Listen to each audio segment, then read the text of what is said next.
Good evening, everybody. Hey, we did a breakdown video yesterday of Jay Kolar from the Toronto hearings. Well, today, to my excitement, Jason Burmis did a video uh, detailing in full about the latest Canestraro files. And I wasn't being sarcastic. I was very happy that he did because uh, this needs covering by everybody. Because to me personally, this is the biggest breakthrough that we've had since the latest Encore files um, or the Pent Bomb investigation revelations. This is really big, and the mere fact that very few um, old media outlets have covered this is it's just a shame. I mean, Russia Today basically covered it, but put in an erroneous headline, just like the Gray Zone did. But what I want to do is not critique Jason Bermas so much in this video. I wanted to add some thoughts about uh, what he talks about during the video. And there are some things that he didn't get right regarding certain things. So I want to bring attention to that, but not so much pick on him as he thinks that I'm doing, but I'm really not. I want him to be more careful. That's all. So why don't we get on with it? And here he is, and let's see what he has to say. So when I saw this story, and I think I started to post it, it might have even been Thursday afternoon. I think it might, like someone sent it to me Thursday afternoon. The first thing that hysterical, low IQ morons on social media would try to say to me and laugh at me is this is Russian state media. It's Russian disinformation. It's I can't disagree with him here because, yeah, this is a problem. And one of the big problems I have with people in regards with like arguments or a conversation, and somebody's on a political, someone's of a political affiliation that may not agree with you, or you may not even be of an affiliation, or you may be an opposing political affiliation, is that if you show them something, some information, they'll automatically dismiss it, say, oh, look where it's from. Instead of actually reading the article and showing you detailed where it states that they have a problem with. So if, like in the Russian Today, like I said before, covered the Canestraro files, right? That's what he's talking about here. You'll get people from, say, from the left that basically said, well, you're showing me Russian media here. Yeah, considering that legacy media here in the States ain't going to cover this. We all know why. And secondly, that's not how you refute an argument. You're just refuting the source. To hell with the source. Look at the information inside. That's how you refute the argument. You're not refuting the argument, right? And since they didn't read the article, right, they're probably saying, well, everything in it's, propaganda.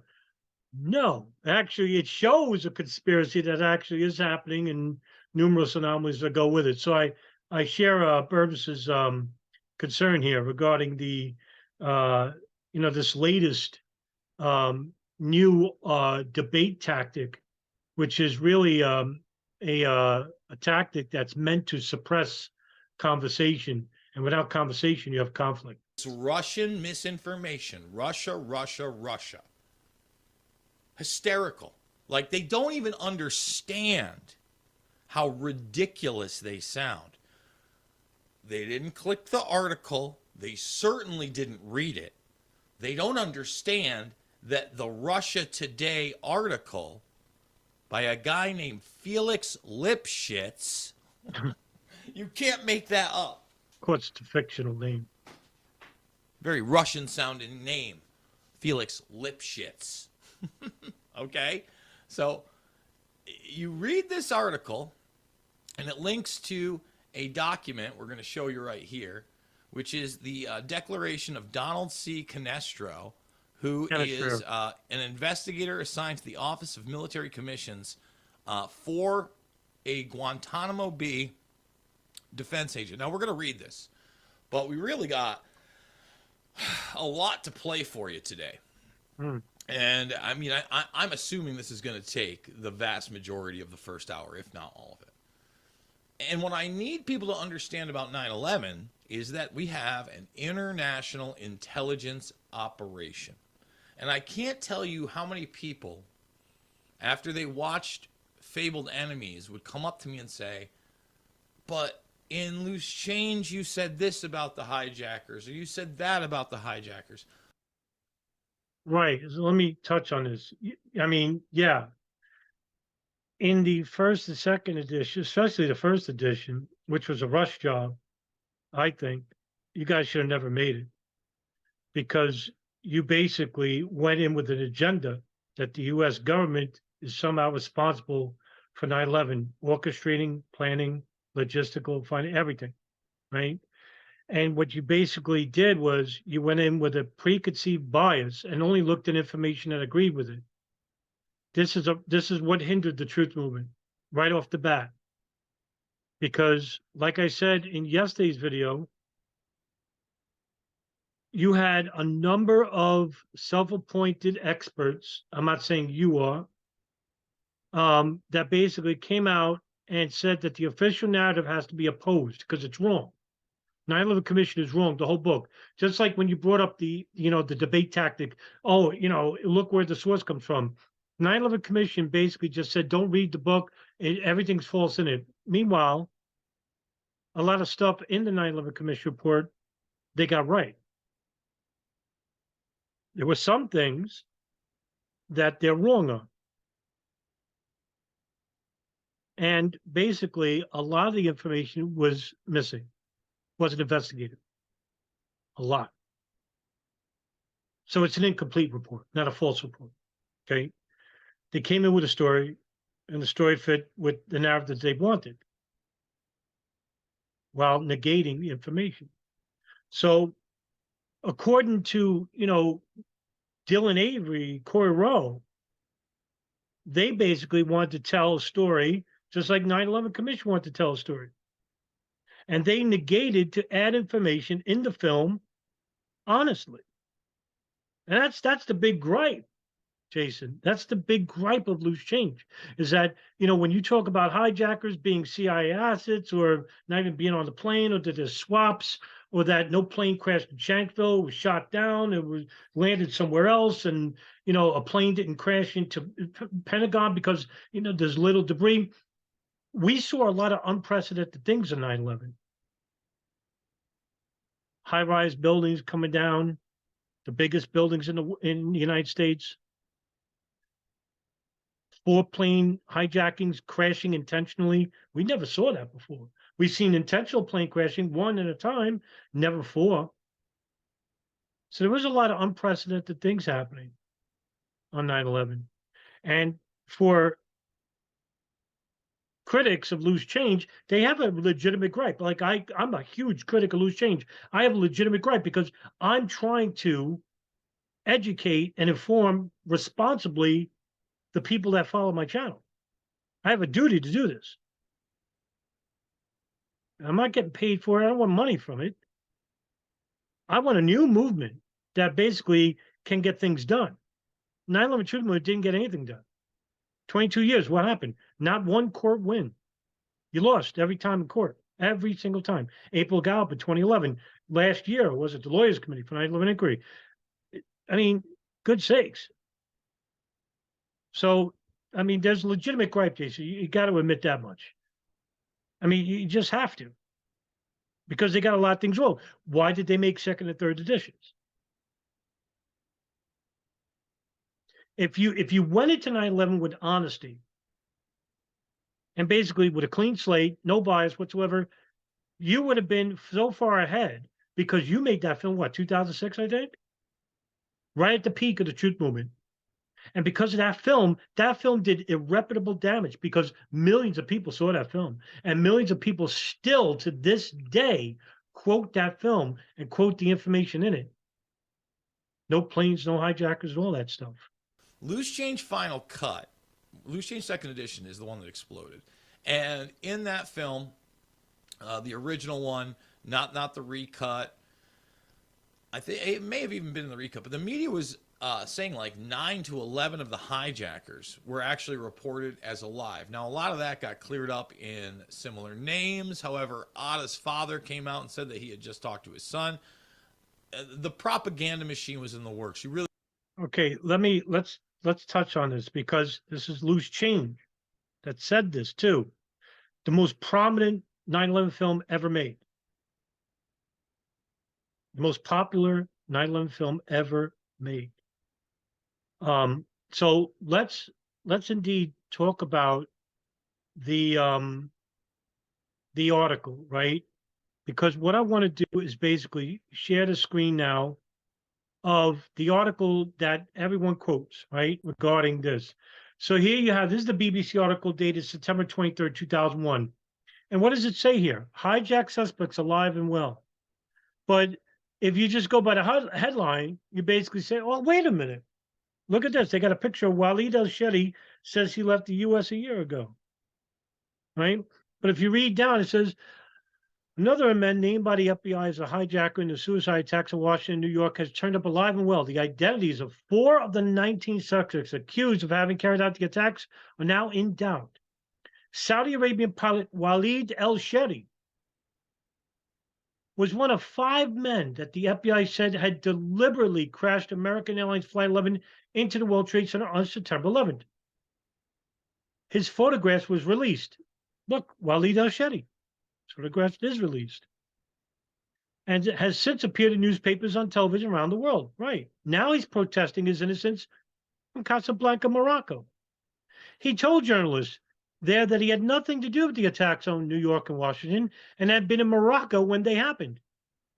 He has contacted both the Saudi and American authorities, according to press reports. Let's keep going. He acknowledges that he attended flight training school at Daytona Beach in the United States. Remember this, because this is going to come up in Jason Berman's conversation in this video he made. And is indeed the same Waleed El-Shehri to whom the FBI had been referring. But he says he left the United States in September of last year, became a pilot with Saudi Arabian Airlines, and is currently on a further training course in Morocco. Abdulaziz Al-Amari, another of the Flight 11 hijack suspects, has also been quoted in Arab news reports. He says he's an engineer with Saudi Telecoms and that he lost his passport while staying in Denver. Now, this is not the same Abdulaziz Al-Amari that was on American Airlines 11. Now, let me stop right there because what I want to show you next is basically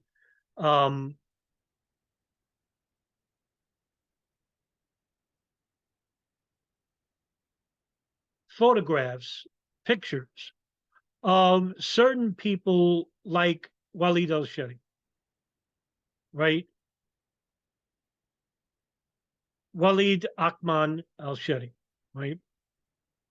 So what I want to do is I want to share the screen and basically show you the problem that people like Jason Berman are having in regards to this idea that Waleed Ahmad El-Shehri.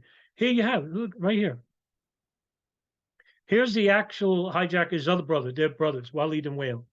Waleed El-Shehri, Waleed Ahmad El-Shehri. See, Jason, you have a problem with Arab names, right? It's understandable.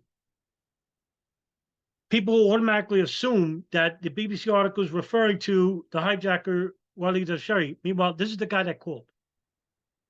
This is the guy they're reporting on, right? Right here. Waleed Ahmad El-Shehri. Waleed El-Shehri. Obviously a difference. Age, look.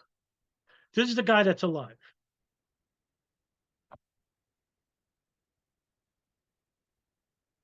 Here's the hijacker, Abdulaziz Al-Amari from Flight 11. This is the BBC article, Abdulaziz Al-Amari. Now, here's another one who was living in Florida at the time, Abdul Rahman Al Amari.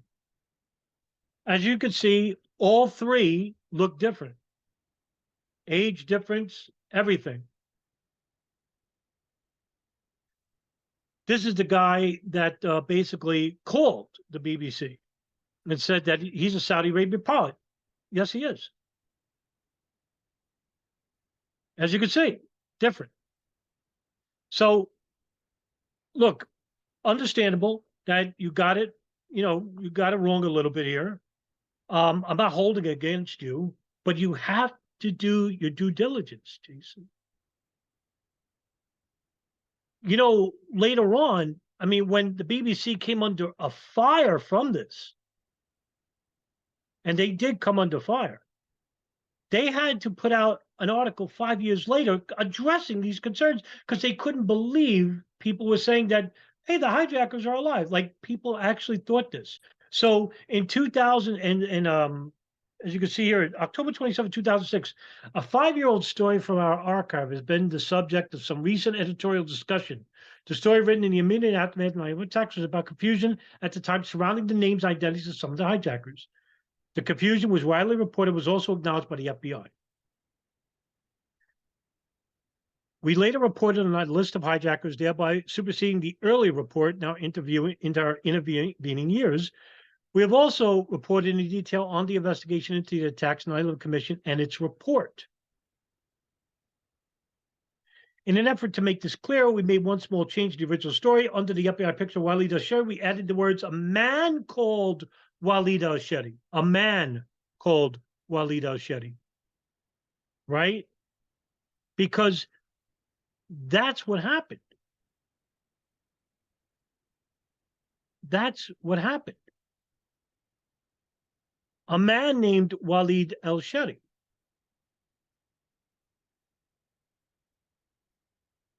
A man called Walid al-Shehri. This is the reason why you can't go by the headlines. Hijacked sex bus alive and well.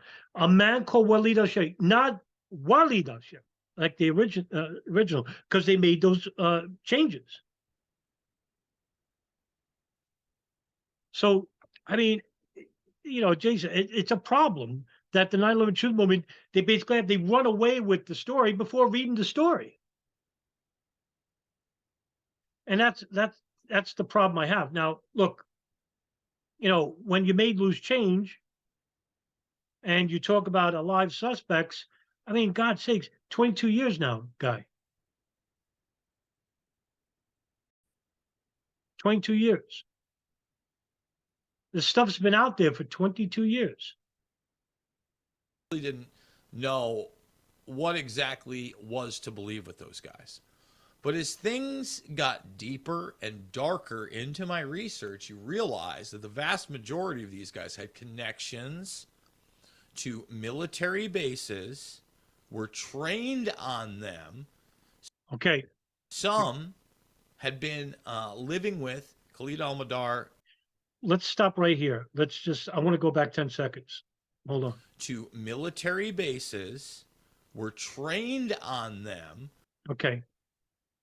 I want to talk about this. This is a really big discrepancy, and it's something that you made over the years, right? You basically said this over the years. This was in Fabled Enemies, film I watched. Loose Change made this remark too. Jim Fetzer, of all people, Alex Jones, right? These are the wrong people to listen to, but they're the ones, they're so popular. And so what I want to do is basically show you that not only were these not the people that you're talking about, but that the people you're talking about are similar sounding Arabic names. Remember what I told you about a certain hijacker, right? Who goes by the name Ahmed al-Ghamdi. and Walid, I'm sorry, Walid al-Shehri, right? You mentioned his name, Walid al-Shehri. Now, what I want to bring this up is that the information that you got came from an article by Newsweek. Newsweek, I forgot the date, but Newsweek, if you look up what could you look up? 9/11 hijackers at military bases. You just Google that, and a Newsweek article comes up.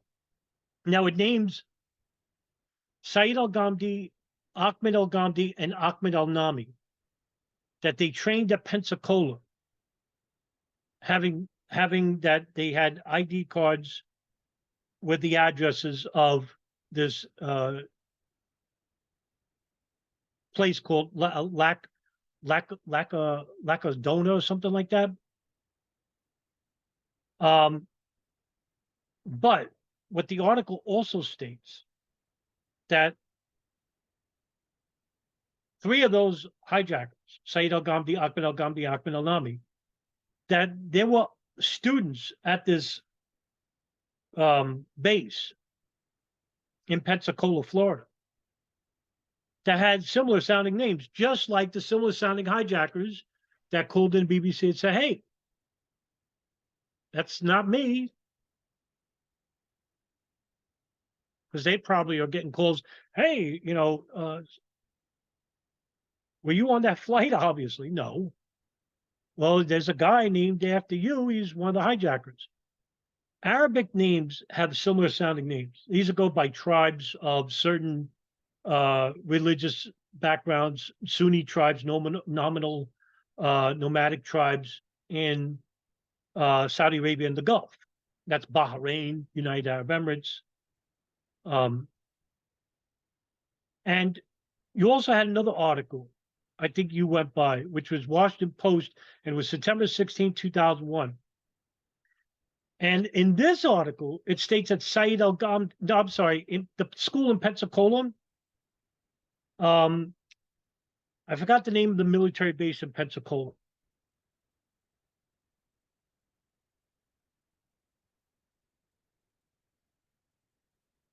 I forgot the name of it. But Saeed al-Ghamdi is supposed to be at this Pensacola school, right? Well, in the Washington Post article dated September 16, 2001, there's another guy, Saeed al-Ghamdi, who graduated from the Defense Language Institute at Lackland Air Force Base that you bring up in this video. This is in San Antonio, Texas. 2 other men who had names similar to hijackers of Flight 11, Mohammed Atta and Abdulaziz Al-Amari. They appeared as graduates as U.S. International Officer School in Maxwell Air Force Base in Alabama.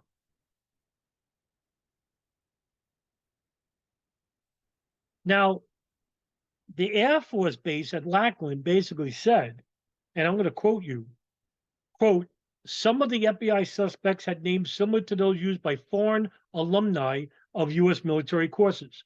However, discrepancies in their background data, such as birth dates, are 20 years off, indicate we are probably not talking about the same people. And they aren't. In that article about Washington Post, it states that 3 of the men identified as hijackers on September 11th, Mohammed Atta, Abdulaziz Al-Amari, and Saeed al-Ghamdi, were not the same hijackers that you think are at these training bases, training and living there.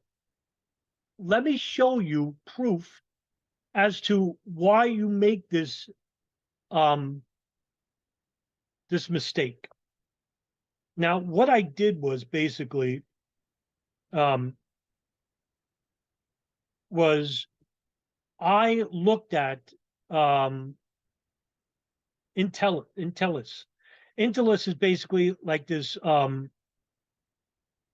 search site that you could look at the backgrounds of certain people, right? So what I want to do is I want to share this link. I want to share this with you, right? If you look up this name, Saeed Al-Ghamdi, Pensacola, Florida. What's his age? 43. Pensacola, Florida, 35. Another Saeed Al-Ghamdi. Fairfax, Virginia, Saeed Al-Ghamdi. Let's keep going. Remember that school I told you, San Antonio, Texas?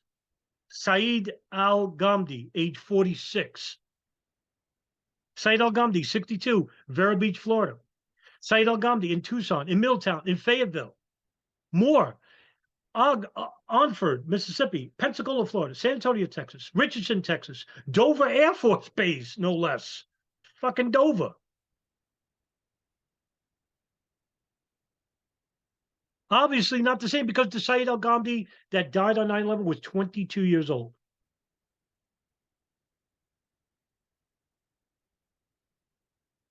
Now, how do I know that? Because when you look at Saeed Al-Ghamdi's driver's license, date of birth, 1979.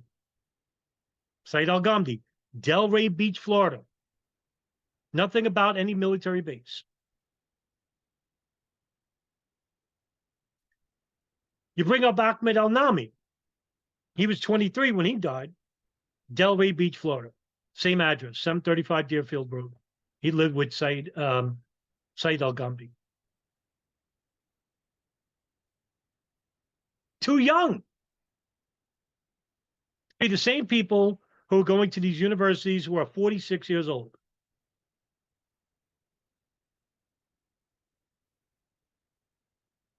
And you bring up Muhammad Atta, right? Muhammad Atta was going to the Lackland Air Force Base, right? Lackland Air Force Base. Well, let me show you a problem with that as well, because that too can be refuted with intelligence, right? Muhammad Raghib Atta, 52 years old, address, Lackland Air Force Base, 222 Andrews Avenue.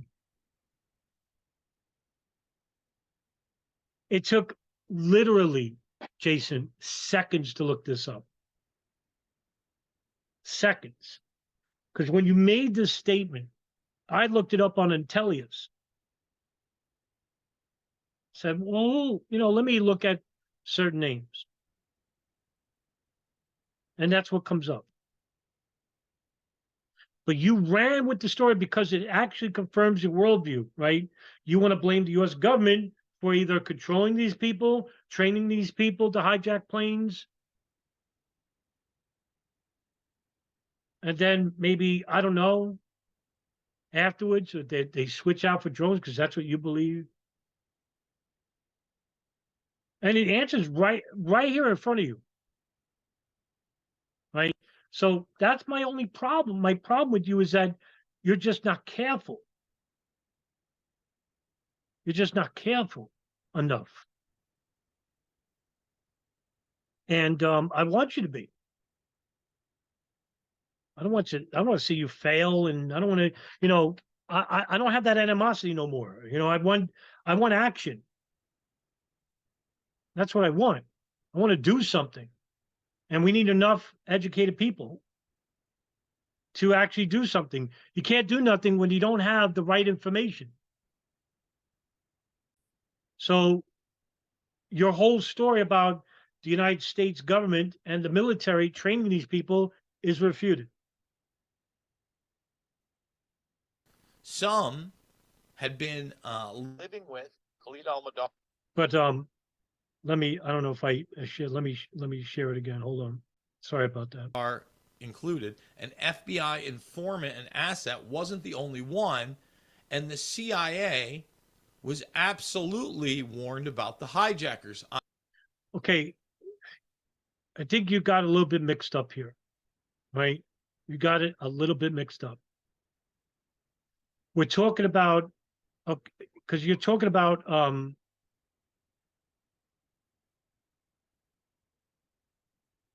the military hijackers that weren't living at the military bases were living with Khalid al-Mihdhar. Not necessarily correct. All right. Khalid al-Mihdhar lived with Nawaf al-Hazmi in an apartment that was paid for by Omar al-Bayoumi. Omar al-Bayoumi is now outed as a Saudi intelligence operative who was acting in accordance with the Saudi government in receiving funds from intermediaries and paying for the rent of their apartments while they were living in San Diego at the time. And he paid for their first 2 months. Right? Later on, they moved to Lemon Grove, California. And they attended this mosque. And I forgot the name of the mosque. But they saw that there was a sign there, and it basically said that there's rooms for rent. And they had the number of the person and the name of the person. And the name of the person is Abdussattah Sheikh, who, unbeknownst to al-Mihdhar and al-Hazmi, was an FBI informant from 1994 to 2003, 10-year relationship. His handler was an FBI special agent named Stephen Butler. And Abdussattah Sheikh referred to him as Stan. Now, there's an article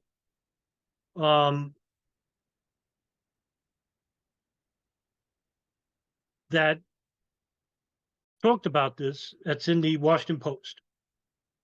And it says, it was at the mosque where the pair noticed an ad posted by a retired educator from India who had decided to rent out rooms after he was divorced and his children was grown. In September of 2000, the two young Saudis began paying $300 a month to share a bedroom in the house of Abdussattah Sheikh, a courtly man of 65, known as the Doctor around Lemon Grove, a suburb of the city in which he lived for more than 20 years.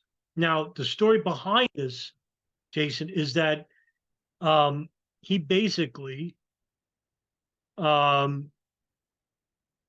an FBI informant for 10 years, but he wasn't an informant for radical fundamentalists. There was a bombing going on in Orange County, I think, or something like that, and he knew he was very well known in the Muslim community.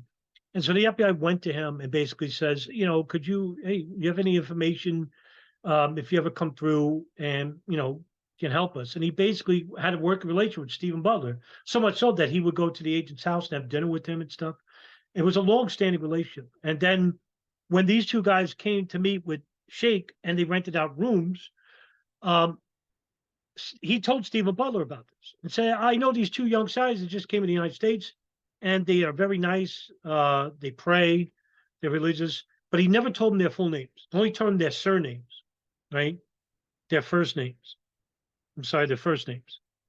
So Butler he wanted to know more about these two guys. What were they doing here? He goes, they're at flight training schools.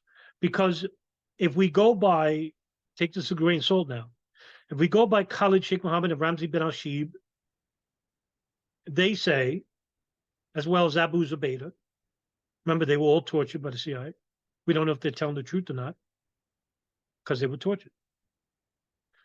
They said that bin Laden selected Khalid al-Mihdhar and al-Hazmi to be the pilots of Flight 77. And they were the first hijackers to be selected for the planes operation.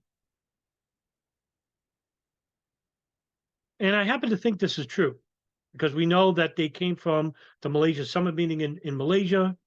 We know that they traveled from Yemen to get there because we heard the phone calls. The NSA did. And that's how the CIA became involved. The NSA told them, hey, these guys are going to a Malaysia Summit meeting of Al-Qaeda operatives. CIA told Malaysia, take photographs of them. They did. And Khalid al-Mihdhar and Nawaf al-Hazmi were there. So we know they were really there. And we know we heard their phone calls. So Khalid al-Mihdhar only lived with one of the hijackers later on. Ahmed al-Ghamdi, who was part of Flight 77. Ahmed al-Ghamdi was supposedly going to the military school I couldn't name before in Pensacola. Him, Saeed al-Ghamdi, and Ahmed al-Nami, but not realizing that these are not the same hijackers. These are people with similar sounding names, as I showed you through the Intellius reports.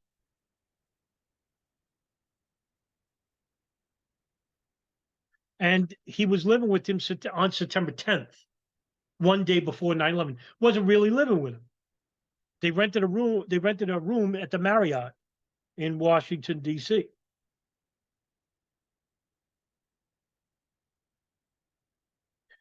And the hijackers, the CIA knew about the Khalid al-Mihdhar and Nawaf Hazmi.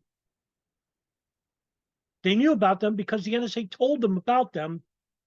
And I don't know if they knew about them before then, the Malaysia meeting, maybe, but there's no evidence to suggest this.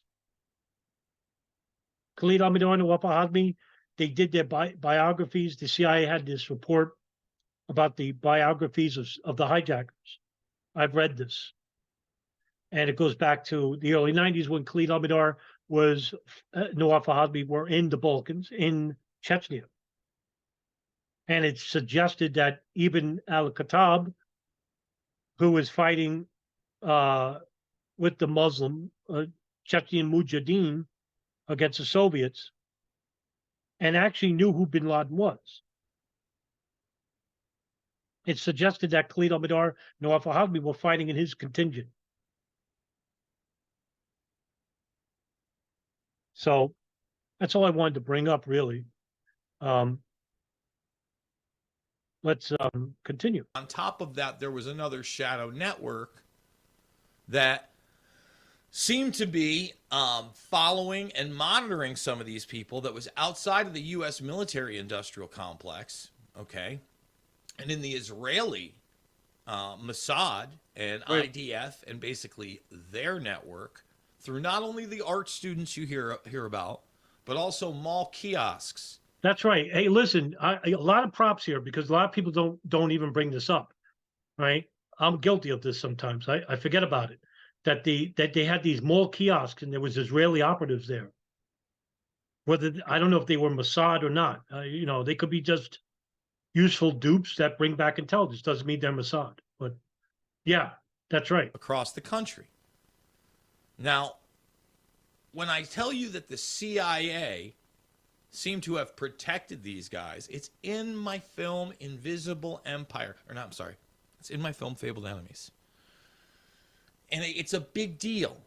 It's a big deal that Diane Albright, and we're going to show this clip, and we're even going to show you how Operation Vulgar Betrayal under the FBI knew how the money moved and knew how it worked and couldn't do anything about it. Just to add, Vulgar Betrayal actually concentrated on Hamas and Hezbollah, not so much Al-Qaeda, although they were a small part of the investigation. In fact, Robert Wright Jr. from Chicago, who was the lead agent on this operation, uncovered a treasure trove of Islamic charities and fronts that basically were funneling money from Islamic fundamentalist organizations in Israel and in Afghanistan, as well as Pakistan, to the United States. And I think one of them was the Muslim World League. And I can't remember another big charity that they had. It's killing me because I have it right at the tip of my tongue. Something tree. Holy Land Foundation. That's right. Holy Land Foundation. So what he found was that Hamas, led by a person named Al-Qadi, Jamal Al-Qadi or Qadir Al-Qadi, who knew bin Laden in 1984 because he said he was in Indianapolis. And that's true because Thomas Hedgehammer, who wrote the magnificent book, the greatest biography on Abdullah Yusuf Azam in the world, basically said, and this is coming from, he had 50 pages of sources in it, so it's heavily sourced. basically said that Yusuf Azam was in Indianapolis at the time, raising funds for the Mujahideen, and he was with Bin Laden in Indianapolis at the time, 1984. And Qadir al-Qadi, who's the main protagonist in the Volga Betrayal document, under investigation heavily by Robert Wright Jr., said he met Bin Laden there in Indianapolis, 1984. And so Qadi became under this huge investigation. The FBI shut it down. So, okay, it's a big deal because these guys were running live stakings of planes before the hijackings, the actual ones. And that is evidence via the James Woods event on Flight 11. And in a video I'm going to play from 4 years ago, it's about 16 minutes long, I'm going to show you that Khalid al-Mihdhar was allegedly on a plane in August prior to 9/11 with 3 other guys casing the plane, and he should have never been on that plane. He's supposedly the lead hijacker on 77. Now, my critics on every side of the fence, right? When I debunk, for instance, the no plane theory, okay, because it's absurd. It was there to really obfuscate issues like the one we're talking about, and then legitimate physical things you could prove, like the controlled demolition of 7 and others. Okay, that's why a lot of that stuff, the fantastical stuff, came out. It wasn't because, it was a real theory. I mean, number one, there are crazy people. We have to understand that. True. But number two, okay, you put in purposeful disinformation that you hope will then be parroted or mockingbird traveling. You'll get that. Just caca, no planes, caca, ridiculous. Right. Look, there's a lot of agreement here I'm going to have with Jason Bermas. Would I put Jason Bermas in the same shoes as Rebecca Roth or Christopher Bolin or Jim Fetzer or Ace Baker and Alex Jones? No. Right. Jason Bermas does touch on things that they don't touch on, the realistic information involving pre-intelligence. He's one of the few that does this. There's some credit here for Jason, but you do go off the reservoir here sometimes, and I'll talk about that in a little bit, because I want to mention one such instance where you talk about drone swabs, even though you admit that the planes are hijacked, and then you go off on this tangent about drone swabs, which I don't know why you do this, because they found the plane debris at all 3 sites, actually. Unless you want to say that they're planted, then you got to prove that too. That's the problem here. But I do agree with you that we have way too many people in the truth movement that talk about no planes and hologram CGI, and it's meant to poison the well, so to speak. I wouldn't say it's all manufactured either. I wouldn't even make that claim. I would say that less than 5%. I'll go that way, and that's saying a lot, because I don't have any evidence that any of these people are manufactured. I just think a lot of these people are ignorant, and I think ignorance is a prevalent affliction of the truth movement. And then other people will come and attack me and then say I'm a no-planer because of my position on Shanksville, or what we had in the second edition on the Pentagon. Let's talk about this, right? Okay, now,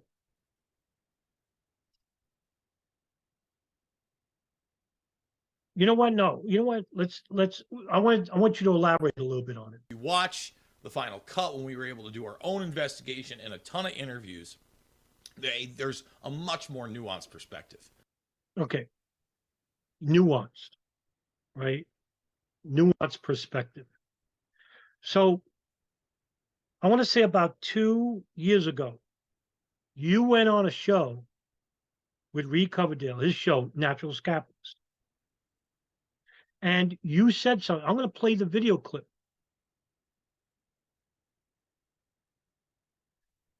This video clip is not a nuanced perspective. You didn't mention that this was basically a scenario I can't prove. You basically said it as if it was a fact.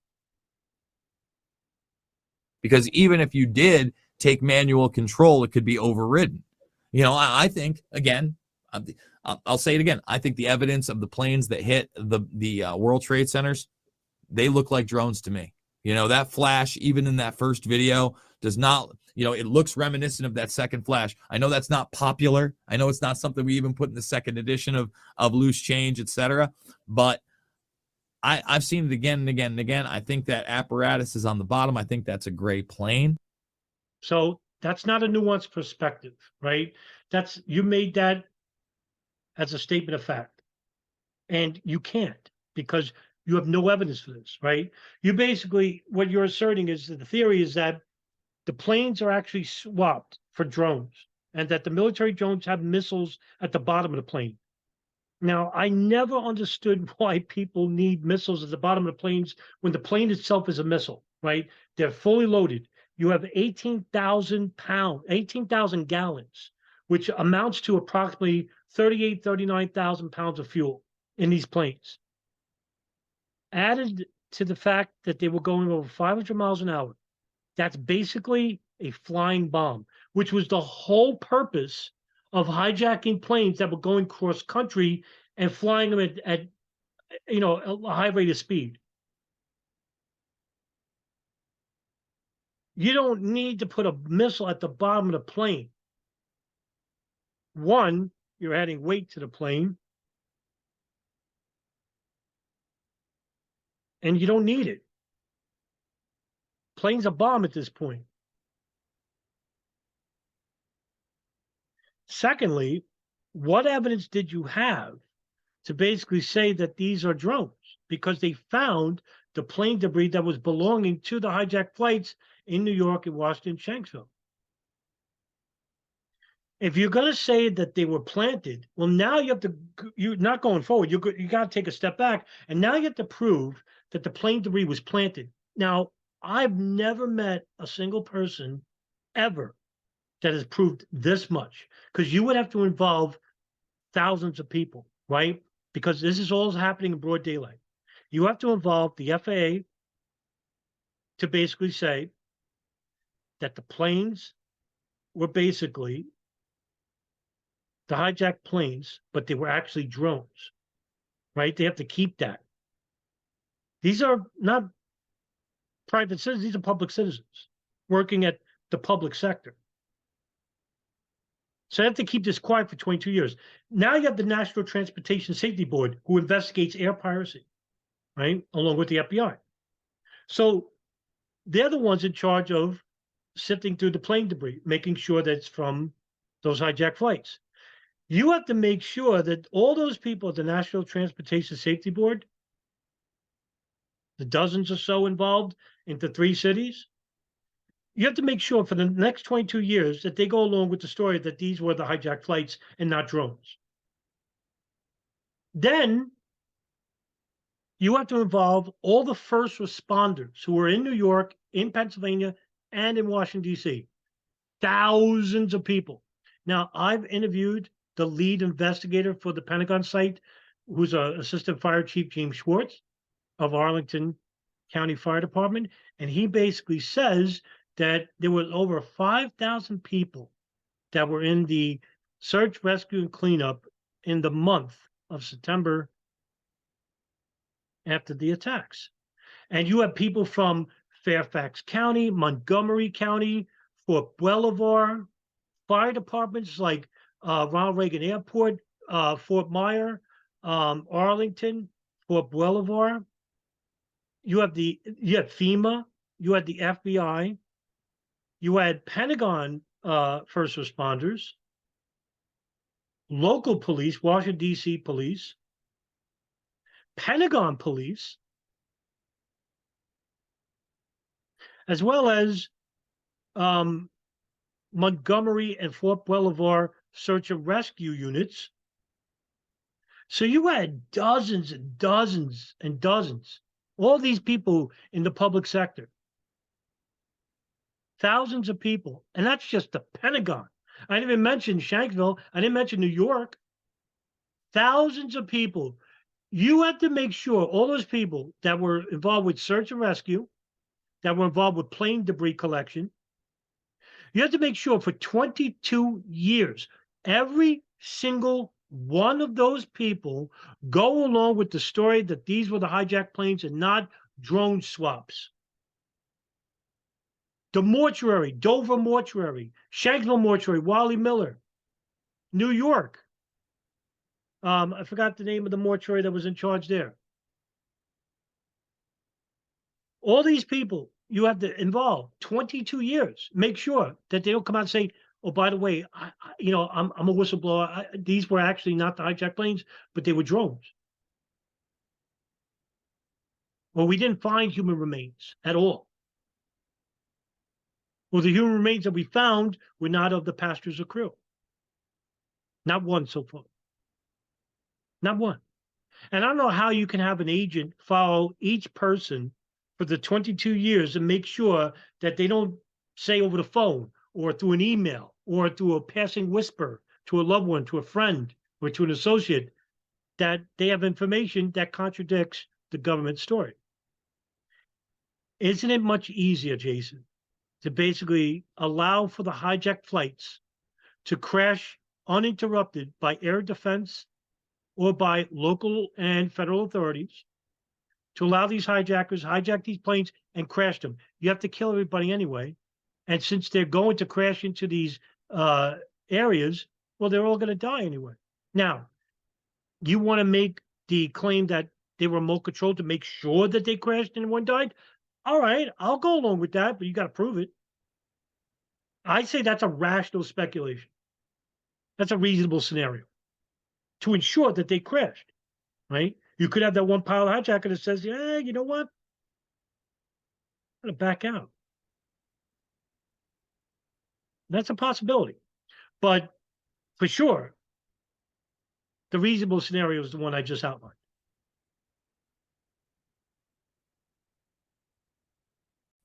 Which is a good thing, right? None of us are perfect. More legitimate criticism and evidence is a better thing. Now, this document you're going to see, okay, is just one small part in this whole case. And RT seems to have picked up this story from a place called Florida Bulldog. Okay, and I don't know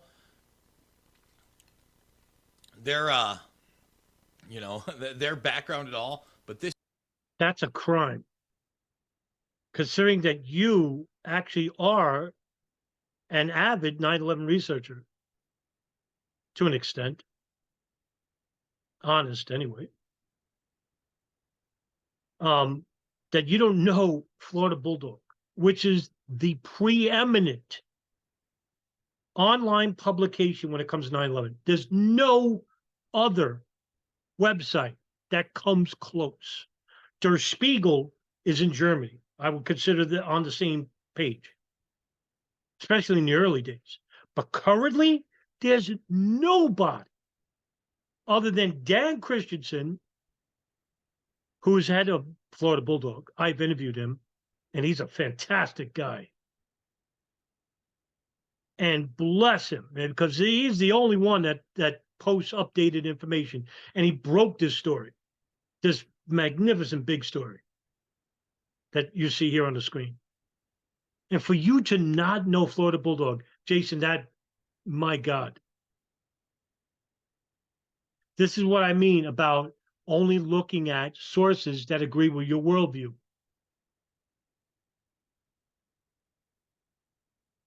Break my heart with this one. But you do it again early on when you don't know two other people, which really gets me. This is extremely detailed as well. And it also involves a guy named Richard Clark. Now, Clark was also involved in a film prior to the 9/11 Commission and testimony called Press for Truth. And it was about the Jersey Girls. That's right.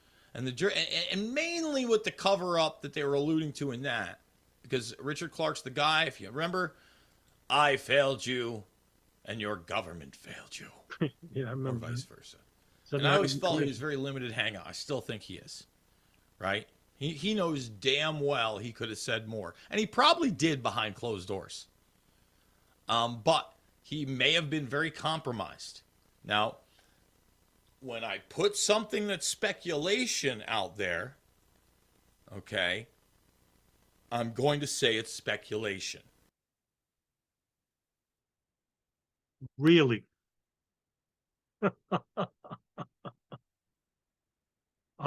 You're gonna go down that road, Jason? Really?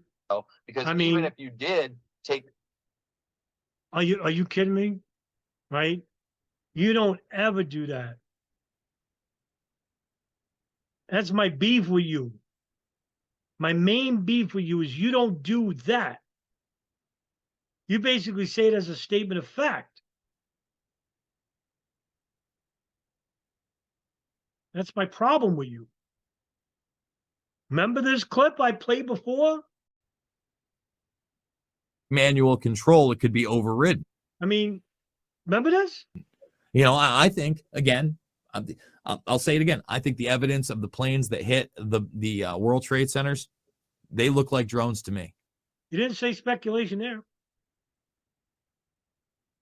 They look like, I think, I believe. Hey, take it from me. Listen, read. I'm speculating here, but I don't think they're the actual planes. I think they're drones. Speculation. You didn't say that here. That's my beef with you. That's my main beef with you. Because you don't do that. But from my inside sources, and I never pull out the inside sources, very early on, when we were considering trying to get a hold of Clark and have him in one of our films, etc. Because, again, if you watch Fabled Enemies, we've got clips of Bob Graham, Bo Dietl, right? Obviously interviewed Cynthia McKinney, McGovern, Springman. Well, if you haven't seen Fabled Enemies, it's a must-watch. We're going to watch a piece of it, okay? But what I was told about Clark was that he was a closeted homosexual, and obviously they had that on him, and I believe he was married with a family, and he didn't want it to come out, period. And I don't know whether that's true or not. I'm not trying to get sued. I'm just telling you what I heard on the inside. What I was unaware of, and this was post me putting out Loose Change Final Cut and Fabled Enemies, that he does a 12 or so minute interview, which we're also going to play, where he alludes to the fact that the CIA essentially created the hijackers and was running the hijackers. Wait a minute. First of all, I know the clip you're talking about. That's not true. At no point does Richard Clark ever say that they created the hijackers. I don't know if this was a slip up on your part, but where did you get that from in that 12-minute interview? He never says that. And he never says they were running the hijackers either. They were monitoring them. The whole point of that interview by Ray Nowosielski and John Duffy. And by the way, they're the one, Ray Nowosielski is the one who directed 9/11 Press for Truth that you mentioned before. And basically, you don't know who these guys are.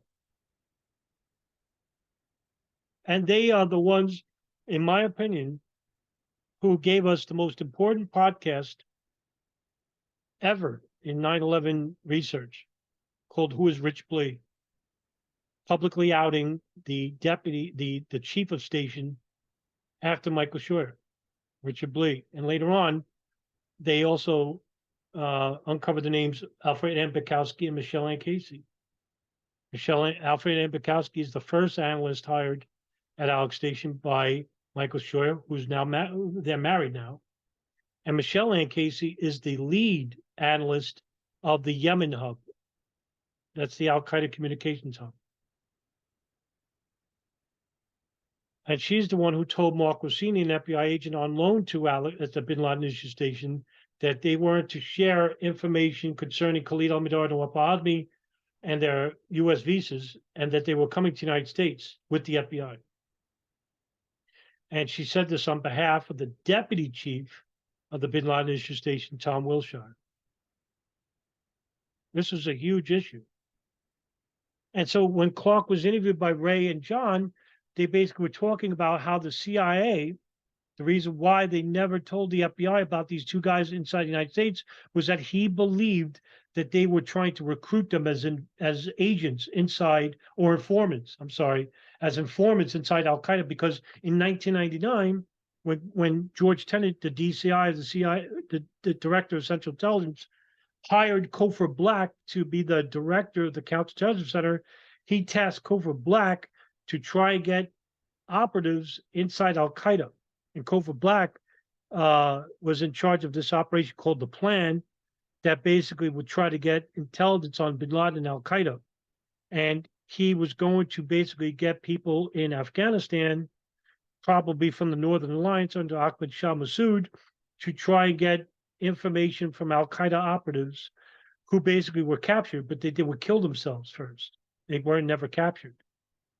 And so when Khalid al-Mihdhar came to the United States, it's alleged from Richard Clark that that's the reason why the CIA withheld information from the FBI, because this would be considered illegal. Now, with the document that you're reading, Donald C. Canestraro file, that's from the Office of Military Commissions, in which he interviews ex-FBI agents and CIA case officers and even former 9/11 commissioners. And they all basically told him that the CIA was running an illegal operation because they're not allowed to do operations inside the United States, that they were doing a covert illegal operation alongside the Saudi intelligence, the General Intelligence Directorate, the GID, on two Al-Qaeda operatives, Khalid al-Mihdhar and Nawaf al-Hazmi, and later on Hani Hanjour, because he lived in Arizona. And so this is a huge, huge document. But Clark never says that they created the hijackers or that they were controlling the hijackers. At no point does he ever say that. I don't know where you got that from. No idea. He said he couldn't prove it, but it's the only thing that he could think of. Never says that. All right, that they wanted to turn these guys through Alex Station, the Bin Laden unit, and if you remember, Michael Springman said the same thing about that Saudi Arabian embassy where 17 of the 19 guys came out of. Said it was essentially a central. It wasn't 17, it was 12 actually. I did a whole podcast on this about the, how the hijackers got their visas. And it was through the Jeddah U.S. consulate, right? So 12 of the 19 went through here. Basically, they didn't have face-to-face meetings except for one hijacker, Hani Hanjour. But the other hijackers didn't have to. Now, what they did was they filled out an application, and they went through a program called the Visa Express program, which was created in, I think, in 2000 on behalf of the State Department and the Department of Treasury, I think. And what happened was that the Saudi government was having a lot of these students go to the universities in like Arizona and Oklahoma to study there. And what they didn't want was for immigration naturalization services, the diplomatic security services or the security services to basically put them through a long, strict immigration process. So the State Department created the Visa Express program where if they were coming from Saudi Arabia, they would be fast-tracked. In other words, they could file an application, and if that application is not fully completed, they don't need to go have a face-to-face interview, which is what usually happens after you fill that application, and then you're approved, right? No, they fill out these applications, fast-track, right through. Shayna Steiger, who worked at the Jeddah consulate, basically said it was her and another employee, they were getting like 500-600 cases a month. A lot of cases. Well, inundated. And you got these hijackers that were coming from Pakistan, Egypt, United Arab Emirates, and they were basically going through Saudi Arabia, traveling through Saudi Arabia, so they had to get like a temporary visa from there, which was easy. And then they basically filed the application to get a U.S. visa using this Visa Express program, in which they did. And that's what Springman was talking about. But Springman was doing this during the height of the Afghan Soviet era, which was CIA approved. Do I need to repeat about Omar Abdul Rahman going to a Cairo U.S. embassy in 1990? And you had CIA officers, this was reported in the New York Times, CIA officers dressing as consular officers. And meanwhile, Omar Abdul Rahman was on a terrorist watch list, unlike these hijackers were. He's on a terrorist watch list, and he filed for a U.S. visa. I think it was 3 or 4 applications. He was approved every single time. The CIA's response was, in the New York Times article, was that we had no idea who Rahman was. Imagine that. Intelligence agency front for the bin Laden network that they were controlling. And I know that's a stretch. I don't know what information you have regarding that, but that's not proven by anything. Now, is it possible that Al Qaeda operatives were traveling to Saudi Arabia, going through the user visa program? Well, obviously, yes, because 12 of the 19 hijackers went through the Jeddah consulate. Khalid al-Mihdhar and Nawaf al-Hazmi went to Riyadh. Some people, and they don't want to believe that, but there are so many layers to this, right? The layer that it's now come out, at least in the public now, even though it's in my film Fabled Enemies, that you had United 23, one of the other possible hijacks. Okay, and you have to understand that they also found weapons on other planes. They were inside jobs to the fullest. To the fullest. However, only some of the game plan worked that day. And we may never know why or who, but my money's on Cheyenne Mountain, the E4Bs, and a network on the ground. Okay, because you already have the net. What we're talking about now is the network of the hijackers. All right? And setting them up and running drills with them. I don't necessarily disagree with this scenario, Jason. For the simple fact that how would NORAD, if you're going to say that NORAD ran these exercises like Amalgam Virgo 1, Amalgam Virgo 2, Global Guardian, Vigilant Guard, right? So you had a lot of these exercises going on. Well, if you're going to assume that Northeast Air Defense System needs, under General Naspaney, who's in Cheyenne Mountain at the time, right, ordered these exercises from his superiors like Lieutenant General Larry Arnold or Lieutenant General Ralph Eberhart.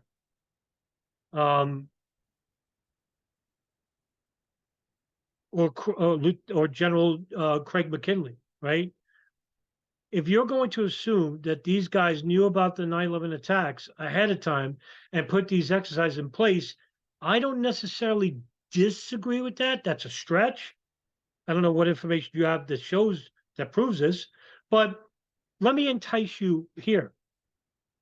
How would they know about this? Well, we already know that there was a domestic intelligence agency, the NSA, that was wiretapping or listening through the satellite phone of bin Laden.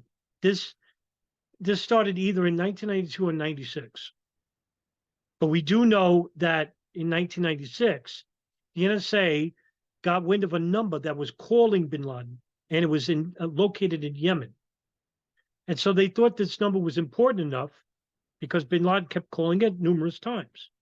In fact, it was like alleged over 70 times. And so they started monitoring that number. And they found out that that house was owned by a person named Ahmed al-Hada, who's an associate of bin Laden from the Soviet Afghan days. It just so happens living there is a future 9/11 hijacker named Khalid al-Mihdhar, because Khalid al-Mihdhar is married to the daughter of Ahmed al-Hada named Hoda al-Hada, making Khalid al-Mihdhar his son-in-law. And so the NSA were listening to the phone calls from this house from 1996 to 2002. They were listening to bin Laden's satellite phone from 1992 to 1998. 98, bin Laden didn't use the satellite phone anymore. What do you think they were talking about on those phones? Now, we're talking about terrorists, like Al-Qaeda operatives. There's no nuance here, right? They don't talk about everyday mundane things like we do in the States, like the Yankees or what's on reality TV these days, right? No, they're talking about operations. They're talking about money laundering, criminal things. So if they were talking about 9/11 and say in 99 or 2000, that means that the intelligence service, like the NSA, who told the CIA about a Malaysian summit meeting,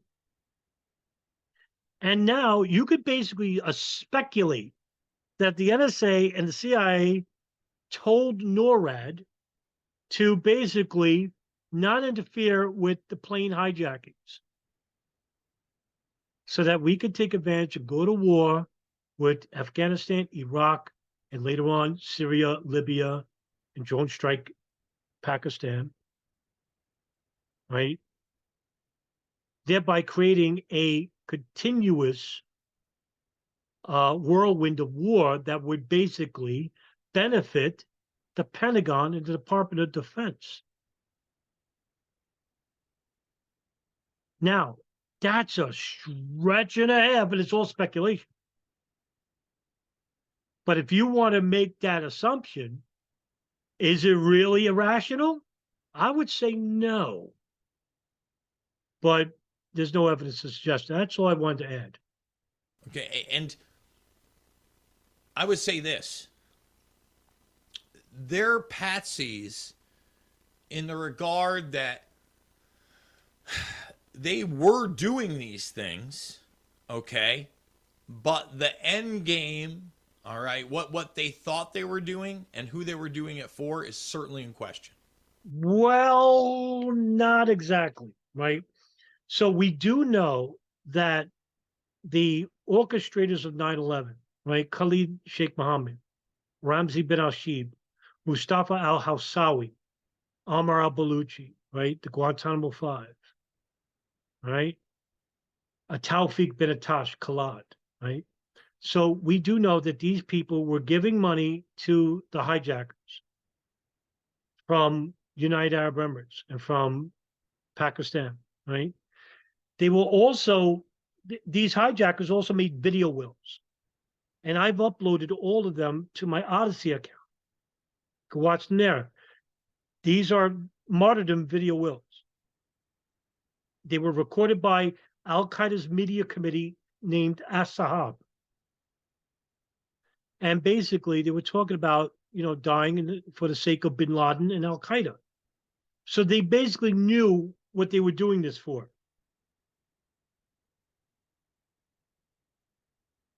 So calling them patsies is false because they knew what they were doing. Now, the FBI and 9/11 Commission came out later and said that the pod hijackers certainly knew, but the muscle hijackers did not until a few days before 9/11. For one, most of those muscle hijackers are just there to keep from the passengers and crew fighting back. The pod hijackers had to know everything. They're part of the logistics, the finances. They have to, scout security. Muscle hijackers don't have to do that. That's why the pod hijackers came in the country first. Khalid al-Mihdhar and Nawaf al-Hazmi in Los Angeles in January 2000, and then in next year. I'm sorry, later on that year, Marwan al-Shayb first, Mohammed Atta Ziad Jarrah, and later Hani Hanjour, because Khalid al-Mihdhar and Nawaf al-Hazmi didn't go to flight training school because they don't speak English. Hani Hanjour was already in the country back in 1992. He went to the University of Arizona, and he trained the most out of all these 9/11 hijackers at flight schools. He trained the most in Saudi Arabia, in Arizona, in California. He was all over the place. So all these guys that are basically involved knew at some point who they were working for, because Ramzi Ben Ashib had met with Bin Laden in August of 2001. Now I have that video, which is recorded by As-Sahab. It's no longer available, but it's on my Odyssey account. I have it uploaded. You could see Ramzi Ben Ashib actually meeting with Bin Laden and shaking his hand. So to say that they didn't know who they were working for, that's false. They knew. They knew exactly. And whether they're the ones that actually pulled it off at the end. Yes, they did. They were on the planes. I mean, we have the boarding passes. We have people that were at the airlines. I mean, in Portland, I said this yesterday too in the other video. I'll say it again. In Portland, you had a ticket agent named Michael Tuohey. His last name is spelled Tuohey, Michael Tuohey. He's given interviews and said that he saw Muhammad Atta and Abdulaziz Al-Amari and gave them their boarding passes. Says that you better hurry up to the connecting flight to Logan. Vaughn Alex, who's basically an American Airlines ticket agent, said he saw Muhammad Atta and Abdulaziz Al-Amari on the other end, and warned them that they were almost missing the flight, and they looked pissed. So it's not a good picture there. So I'll put you back. There we go. So so basically, you saw people. There were people there that saw these hijackers at the airports, at the terminals. They got their boarding passes and everything. They're on the flight manifests. And it makes no sense whatsoever to have the hijackers all the way up until the day of 9/11 to not board the planes. You have to kill these people anyway to make sure they don't talk if they're in on some plot. They have to be killed. Well, why don't you just let them hijack the planes and have them crash? You have to do anything. Later on, the intelligence service basically said, well, we missed out. That's what they said as an excuse. They also lied about sharing intelligence. I mean, the CIA basically committed perjury at the Joint House Inquiry 9/11 Commission. And the Joint House Inquiry was before Carl Levin. Carl Levin interviewed the director of Central Intelligence, the director of the Counterterrorism Center, and the deputy chief of Alex Station. They all lied, all three of them, regarding about information about the hijackers and the FBI not getting information, which they said they did, but they lied. No, the FBI didn't get it. So they interviewed security agents from Argenbright, from, I forgot the other security company, at Logan and Newark. No, Newark was Argenbright and Dulles was Argenbright. Logan was not.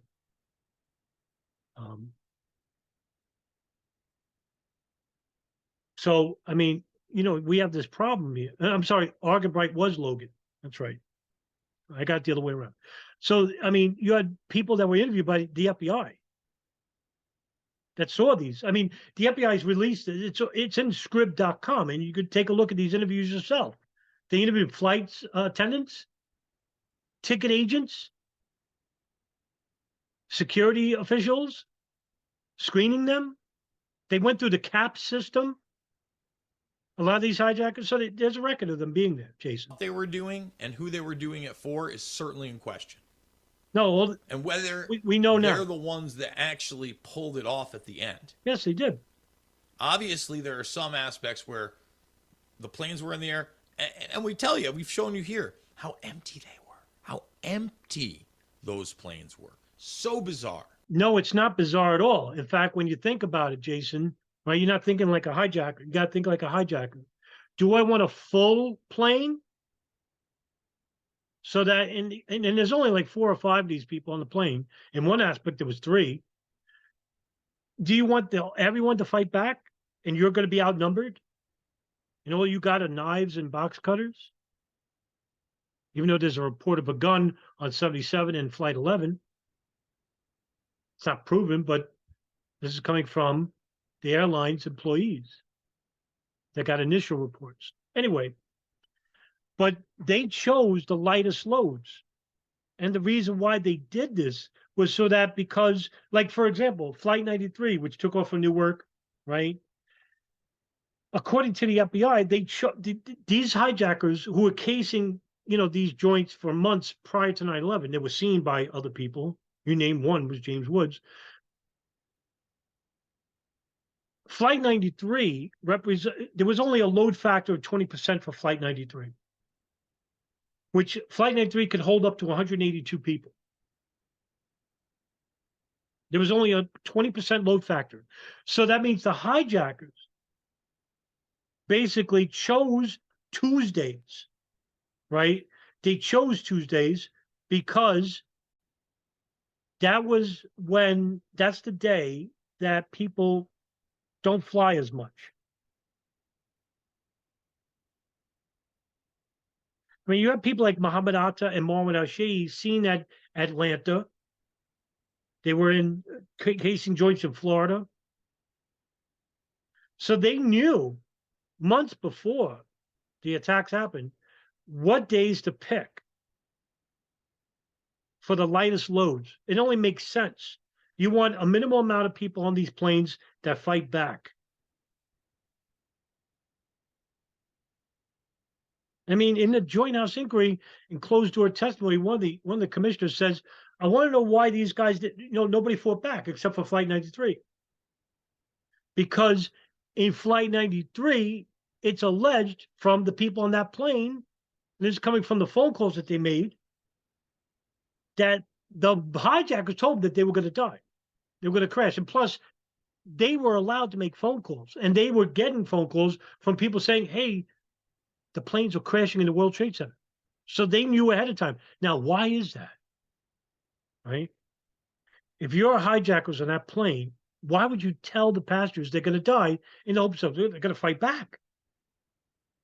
We didn't hear that from Flight 11, 175, or 77. But we heard that in 93. Wonder why.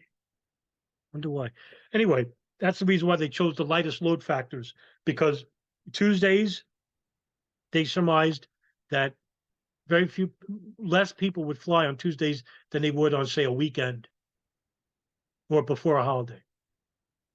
So bizarre. So, boy, we've gone 17 minutes. I've played no clips yet. And in order to hammer this home, that these guys were CIA. I don't normally do it from a web browser, guys, but I wanted to show people this. So I type in Fabled Enemies. Now, to YouTube's credit, probably because I'm signed in as me, it comes up with my channel. But then this is the stuff that comes up, the despised icon, all this. I have to scroll down how long. This is a random. Indeed. Saeed Al-Ghamdi, Ahmed Al-Nami. Yeah, I'm going to cover it because I covered this about before. So let's Closed system, and they simply brought them through there, knowing that they would be protected by the agency, that people would get their visas, or if they didn't get the visas, they could be made to be given visas. Once I got back to the United States and was out of the Foreign Service, I ran across a couple of people with ties to the American government that told me another story, that the CIA was recruiting fighters for the Afghan war against the then Soviets, and that their asset, Osama bin Laden, was working with them. In the early 1980s, bin Laden worked with operatives from U.S. intelligence, the Pakistani military, and Arab states. They ran a wide-ranging covert network that recruited and financed Muslim fighters to battle the Soviet army.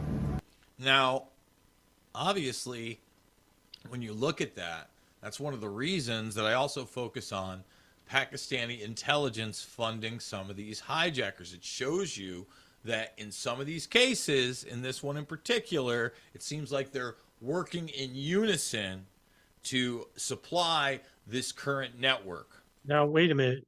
There was one hijacker in particular, Mohammed Atta. It's alleged that the Director General of the ISI, Mahmoud Ahmed, actually gave a $100,000 wire transfer to a notable terrorist in Pakistan named Omar Saeed Sheikh, who has nefarious connections with the British MI6 and ISI as well. In fact, later on, it came out that he was recruited by the ISI specifically, and he's a notable terrorist involved with the hijacking of an Indian Airlines flight, I think 414. Oh no, he was actually requested to be released. That's why they hijacked Indian Airlines flight 414, I believe. And he was released, actually. He was involved with a number of kidnappings of British tourists and stuff. He's involved with a lot of things. And basically, he gave a $100,000 wire transfer to Mohammed Atta. But that's the only one. It is now known that Osama bin Laden was a CIA asset under the codename Tim Osman. Bin Laden would use this handle when he would visit the States. The relationship between bin Laden and the CIA.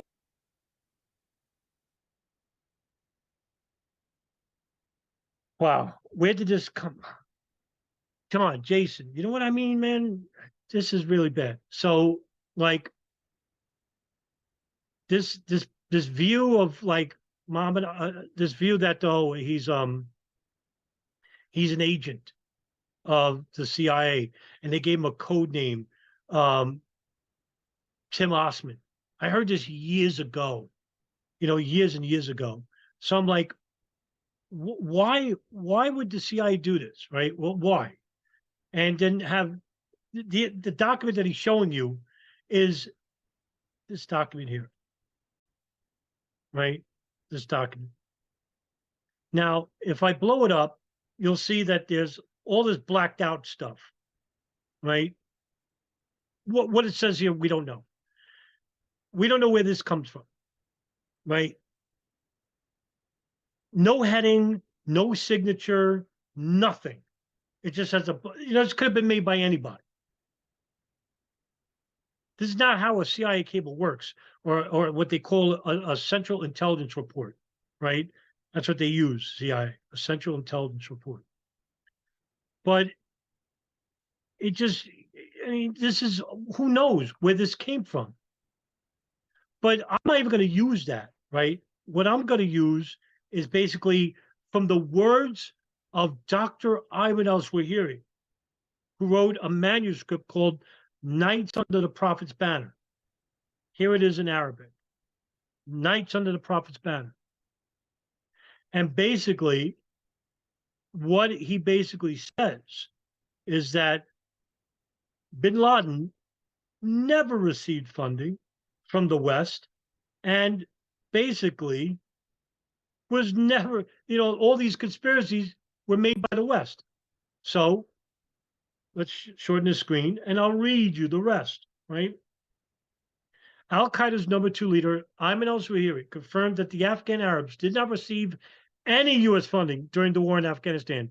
In the book that was described as his last will, Nights Under the Prophet's Banner, which was serialized in December of 2001 in Al-Shaq al-Awsat, al-Zawahiri says the Afghan Arabs were funded with money from Arab sources, which had amounted to hundreds of millions of dollars. Let me explain. Under the CIA's Operation Cyclone, it states that they would work with the Pakistan ISI because the Arabs hated NGOs, non-government organizations, and they feared that the war would become a West's war with the Soviets, that they would hijack the war for their own agendas. And so the United States knew this. And so they started covertly giving weapons and funding to the Pakistan ISI. And the ISI would provide training to Arabs. What does it say here?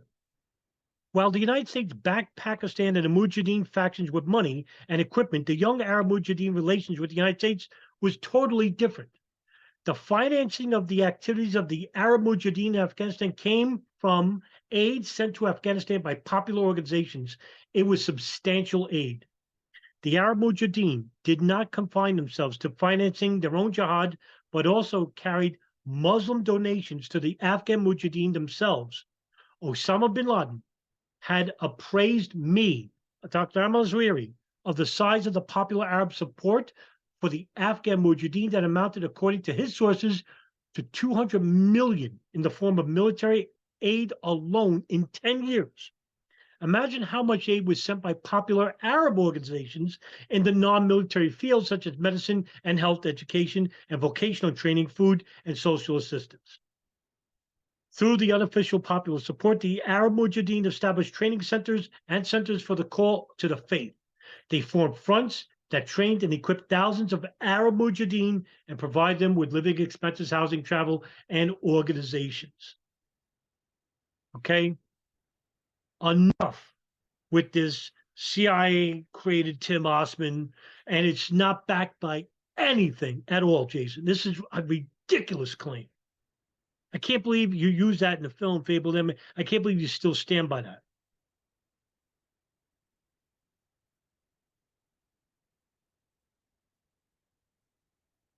And to basically say this without saying that, you know, whenever I speculate, I inform people, well, there you did it again.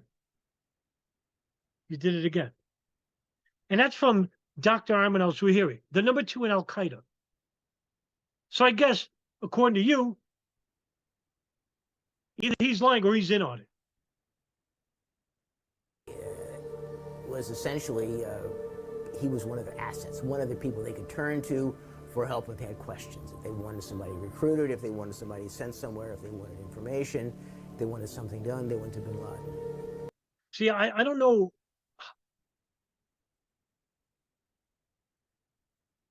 I don't know what to make of it. That bothers me. Tim Osman, that is such an outdated conspiracy. I can't believe you, of all people, would still repeat that. It is surprising. It is surprising. Bin Laden isn't wanted by the FBI, and he was on a CIA payroll? Is he the brutal... Where do you... Where? What evidence is there he was on a CIA payroll? There is none. This is what I mean when you go off the reservoir. I can't, like a child, I can't believe that you would talk about the Canestraro file, which is important. Then you talk about hijackings, but then you go up the reservoir and say he's a CIA agent named Tim Osman. Where does this come from? I don't know. It just doesn't make sense, Jay. It doesn't make sense. Islamic terrorist we have been led to believe, or a mere frontman? My question was, is it not true that the United States government paid $300 million to the bin Laden family for the construction of the military camps? At that point, then the person who was testifying had no choice but to admit, yes, that the money had gone to the bin Laden family for the construction of those military training facilities. Who said that? Let me give you a little bit of advice, McKinney, because I noticed you go off the reservoir too. The first Arab training camp in Afghanistan. Now, you gotta remember this too. Afghans and Arabs don't like each other. Differences of religion. Afghans, and especially in Afghanistan, go by the Hanafi religion. It's a branch of Sunni Islam, while the Arabs go by Wahhabi Islam, especially the ones that, you know, go by these terrorist groups like Al-Qaeda and Abu Sayyaf and Jemaah Islamiyah, right? And ISIS. They go by this branch, this very unorthodox, very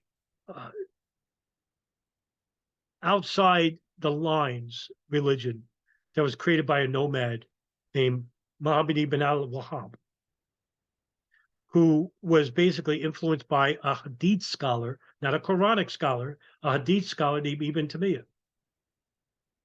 And it was called Wahhabism. It was initially called Salafism.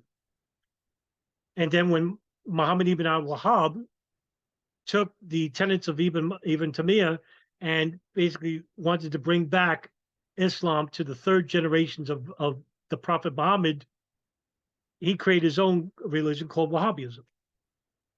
And that's what made Saudi Arabia. And initially, when they created the Emirate of Diriyah, which was the first Arab country, Saudi country, created by Ibn Saud and Muhammad ibn al-Wahhab. It was created on the premise of Ibn Saud, a military commander, and Wahhab in charge of the religious committee, Wahhabism. That still stands today in Saudi Arabia. When Ibn Saud defeated the Khawarijites and took over Najd and Hijaz, the cities, and created Saudi Arabia. If you're going to tell me that the United States, through this unnamed person testifying, gave $300 million to build Arab training camps, I want to see that in documented writing, right? I'm not believing that for a second, especially when it's coming from people like McKinney, who's an anti-Semite. And basically, Al-Masada is the first Arab training camp in Afghanistan, and it was created by bin Laden and under the authority of an Afghan warlord named Abdul Rasul Sayyaf. And a lot of the warlords, Afghan warlords, hated Arabs. And the only two Afghan warlords that wanted Arabs in their ranks were people like Abdul Rasul Sayyaf, Jalaluddin Haqqani, and Gulbuddin Hekmatyar. That's it. The other Afghan warlords wouldn't allow Arab training camps. And that wasn't created by American money. It was created by bin Laden himself. And that's where Al-Qaeda came from. Because the members of the Al-Masada camp relocated to Sudan in 1992 with bin Laden, and the former members were Egyptian and Saudis, like Dr. Ahmad Zwahiri, Sayyid Imam al-Sharif, Mahmoud Salim, Abu Haraj al-Iraqi, Jamal al-Fadl, Abu Hafs al-Masri, later became Mohammed Atef, right? All these people that were in the Egyptian military and Saudis that basically may have gotten training at other camps that was CIA Pakistan funded. You see how much is involved with this, Jason? But if you don't do your due diligence and research, notable experts that talk about this field, like Ant Sterenson or Thomas Edgehammer or Mustafa Hamid, who wrote books on the subject of the creation of Al-Qaeda, well, then you're not going to know any of this. And you're stuck with, United States giving money to the bin Laden family to create Arab training camps. Where's that come from? Or that Osama bin Laden's Tim Osman. Come on, do better. Facilities in Afghanistan. However, he added that none of that money went to bin Laden himself. Of course, it was a joke. Osama wasn't. All right. So the next part gets into more of the FBI aspect, but I want to read some of this right here. The Defense Organization and have been working in the capacity since April of 2016. Prior to my assignment to the Military Commissions Defense Organization, I was a special agent for the Drug Enforcement Agency for more than 21 years. While serving as a DEA special agent, I interviewed numerous suspects and witnesses. Information developed during these interviews furthered investigations under my purview. These investigations led to seizures and arrests. Testimony I have provided has been accepted by both federal and state courts as accurate and trustworthy, and has contributed to numerous convictions. I have not included each and every fact known to me in this declaration. So right out of the gates, what's he saying? He's literally saying, hey, I can't tell you everything I know about the case. Obviously. Right? Obviously. I've read the document. I did a 3-part series on this. Because everybody that's talking with Canestraro, ex-FBI officials, CIA case officers, and congressional officials, some of them, the congressional officials came out with their real name, but the FBI and CIA officials, they couldn't. So they spoke on conditions of anonymity. That's why he can't tell you everything. But basically, most everything in this document came from them, and agrees that there was a domestic and foreign intelligence operation that was acting illegally in regards to collecting intelligence on Al-Qaeda operatives, known Al-Qaeda operatives that would later be involved with the 9/11 attacks. Okay? I can't tell you everything I know about the case. During July of 2016, I began an investigation into the possible involvement of the Saudi Arabian government and the Central Intelligence Agency in the events leading up to the 9/11 attacks. In support of this inquiry, I began a review of discovery provided by the government to the defense in open source materials available on Omar al-Bayami, a suspected Saudi intelligence officer who had contact with 9/11 hijacker Nawaf al-Hamzi, and Khalid al-Madar. During the review I conducted, I noted that the FBI file on al-Bayami, released to Judicial Watch by the FBI pursuant to an FOIA request, a 199 numerical designator followed by the letters SD. Based on prior training experience, I noted that the FBI file designer is a part of a numerical code that tells the reader what type of violation the FBI is investigating in the case. I observed that the 199 numerical designator most likely indicates a counterintelligence file, and that the letters SD indicates that the investigation was conducted by the San Diego field office. And remember, a bunch of these people are over in California. And they talk about what? The hijackers and their apartment. Stuff we've been talking about for years. Now, what do we got? We only got about half an hour left. So do I play Richard Clarke first, or do I play the Dark Overlord? We'll probably do the Dark Overlord, James Woods, Al-Madar, and all that stuff on the premium side of the broadcast, but maybe we'll get a little piece on this side, because there's a whole bunch of other stuff I want to talk about too, guys, that's important. For instance, SNL went on this very weird political diatribe to basically, I don't even want to get into it because it's just going to make me upset and go off on a rant. I keep seeing these HIV drugs everywhere. Like, I'm watching The Food That Built America, folks. That's my weekend after fights. I find that kind of documentary stuff fascinating. And I got to watch HIV PrEP commercial after HIV PrEP commercial. Is there going to be an explosion in this? So a lot of other stories as well.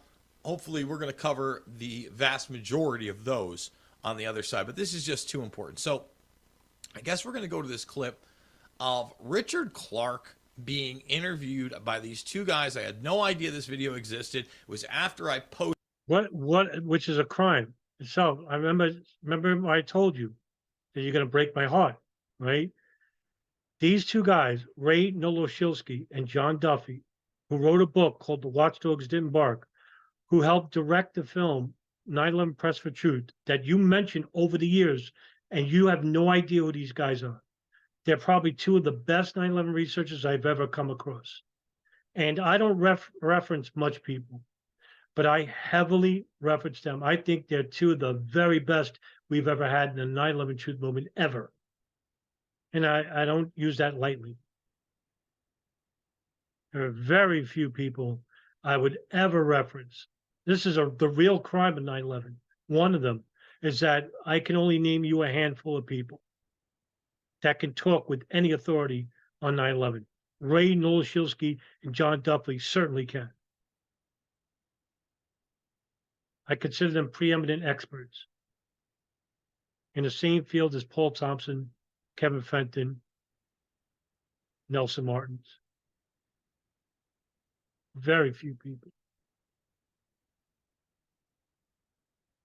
How you not know these guys is beyond me. I posted the original RT article on the matter.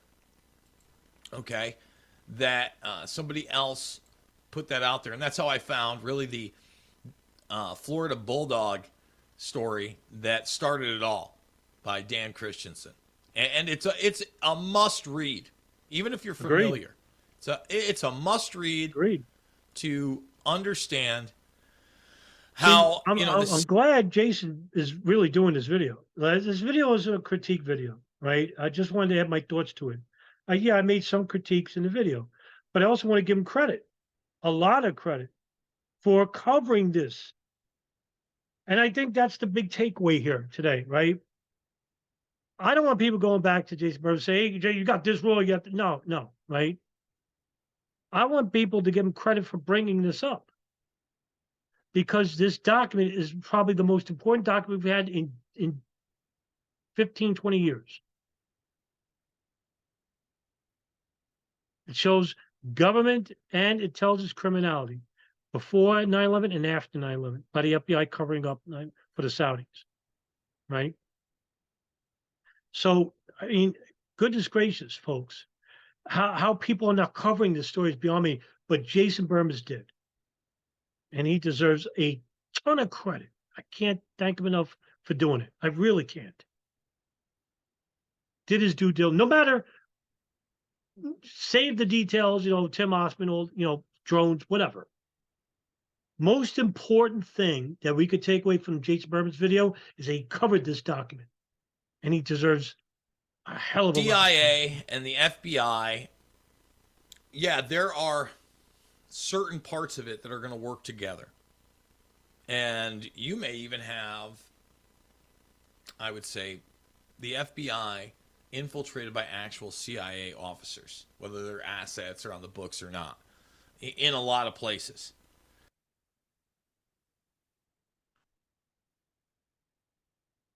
I would not disagree with that. A stretch, but not unreasonable. I'll give you an example. The deputy director of the Bin Laden issue station, Tom Wilshire, in 2001 went over to the FBI headquarters in Washington, D.C. to work on the USS Cole investigation. You can make the argument that he went there to fish or to mold the agency on what they knew about Khalid al-Mihdhar and Nawaf al-Hazmi inside the United States, because it was Tom Wilshire who got orders from Richard Blee, the chief of ALEC Station, the Bin Laden issue station, to withhold information about 2 al-Qaeda operatives living inside the United States from the FBI. And throughout 2000, in June and July of 2001, the CIA went to Washington, D.C. at FBI headquarters and basically showed them photographs of Khalid al-Mihdhar and Nawaf al-Hazmi and told them, do you know who these people are? Now, why would they do that? Well, they're fishing to see what they knew. But at the end of the day, there is this network that's really protected by the other intelligence agents, whether they understand it or not. That is what most people would refer to as rogue. They're rogue. But it's not really a rogue operation. Okay? So, Richard Clarke, again, he's one of those interesting characters. A decade ago, when Michael Hastings' car blew up, did that run I'm going to fast forward. Available information that proved that the narrative they were telling us about 9/11 was a lie, and he gets, I failed you, and your government failed you. A lot deeper than that, Richard. And again, this network spans back. And if you look at the 93 bombing, who was it that actually built the bomb under the direction of John Antisev and his partner? Well, it was their own asset, their own. Wrong. Jason, oh my goodness. Jason, by that time, Ahmad Salem wasn't even in the FBI.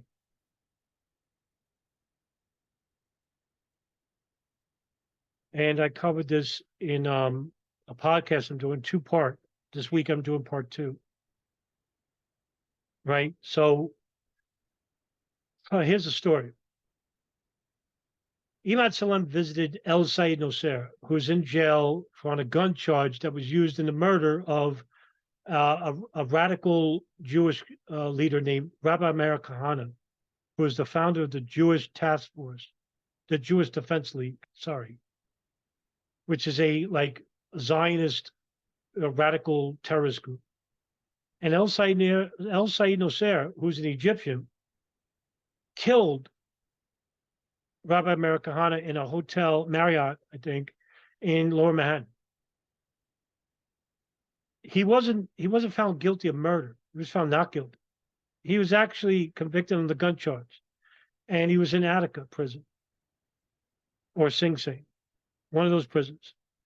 Imad Salem, who at this point was an FBI informant in the Al Farouk Mosque, which was headed by Omar Abdul Rahman, who we mentioned previously, who is a radical blind cleric out of Egypt and one of the heads of the Egyptian radical fundamentalist group called Gamma Islamiyah. And so he was acting as his bodyguard. He was getting along quite well. He was a very valuable asset. And what happened was that one day El Said Nosser wanted to talk with Imad Salem and said to the effect that, oh, you said that you were in the Egyptian military, because Salem told the FBI and told the Rahman that he was in Egypt, he was in the Egyptian military, and they asked him if he knew how to build bombs. He said yes. El Said Nosser had a plan. The plan was he was going to build like a bunch of small bombs and use them in landmarks like the Jacob Javits Center, the Lincoln and Holland tunnels, Jewish neighborhoods. And he was going to kill the judge that sentenced him to 20 years. I forgot the name of the judge. I think it's either Hardy Nicholson or Nicholson or Jack something, one of those judges. And he wanted to kill a Jewish congressman or something like that. And Imad Salem told him, yeah, sure. Imad Salem, after that prison meeting, went to the FBI, his handler, Nancy Floyd, and said to her that these guys want me to build bombs. And the FBI obviously doesn't want him to build bombs. First of all, he doesn't know how to build a bomb, because he basically lied. He wasn't even in the Egyptian military. He was a chauffeur for a military commander. Secondly, the FBI wanted Imad Salem to wear a wire. And Carlos Dunbar, who is Nancy Floyd's supervisor, said that if he doesn't wear a wire, I'm pulling him off. Imad Salem screamed and said, I'm not wearing a wire. And Carson Dunbar called him a baby. And Imad Salem left the office. Carson Dunbar pulls him off as an FBI informant. Imad Salem goes back to Rahman and tells him he has to tell him a story. He goes, oh, I think the cops are trailing me, so you won't see me for a while. They told him to lay low. They believed him. Now they need somebody to build a bomb. Well, anyway, there's a phone call made to Pakistan, and in Pakistan is a bomb maker. His name is Ramzi Youssef.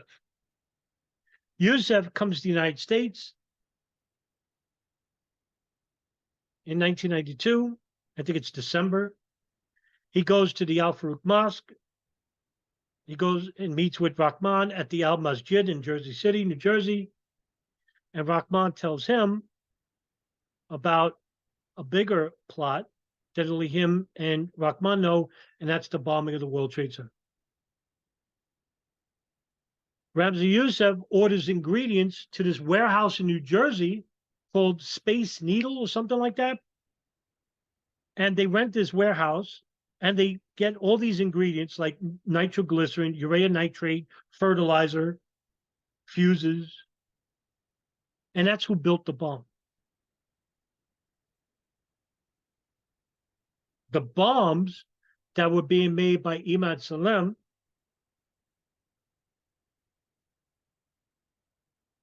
were the small bombs that were going to be used in the Landmarks plot. And the FBI basically broke in and they replaced the blasting caps with fake ones, dead fuses. Imad Salem found out and told Nancy Floyd, don't do that. You'll blow my cover and I'll be killed. And so they replaced the blasting caps and everything. But then he was pulled off. The bomb that was used in the World Trade Center was not built by the FBI. It was built by Ramzi Youssef, Ahmed Hajjaj, Abdul Yassin, and others who helped in, like Mohammed Salameh, Mahmoud Abalima, and forgot the other guy's name. Always forget the other guy's name. I always forget his name. Anyway, that's who built the bomb. It wasn't Imad Salem. Imad Salem wasn't even an informant then.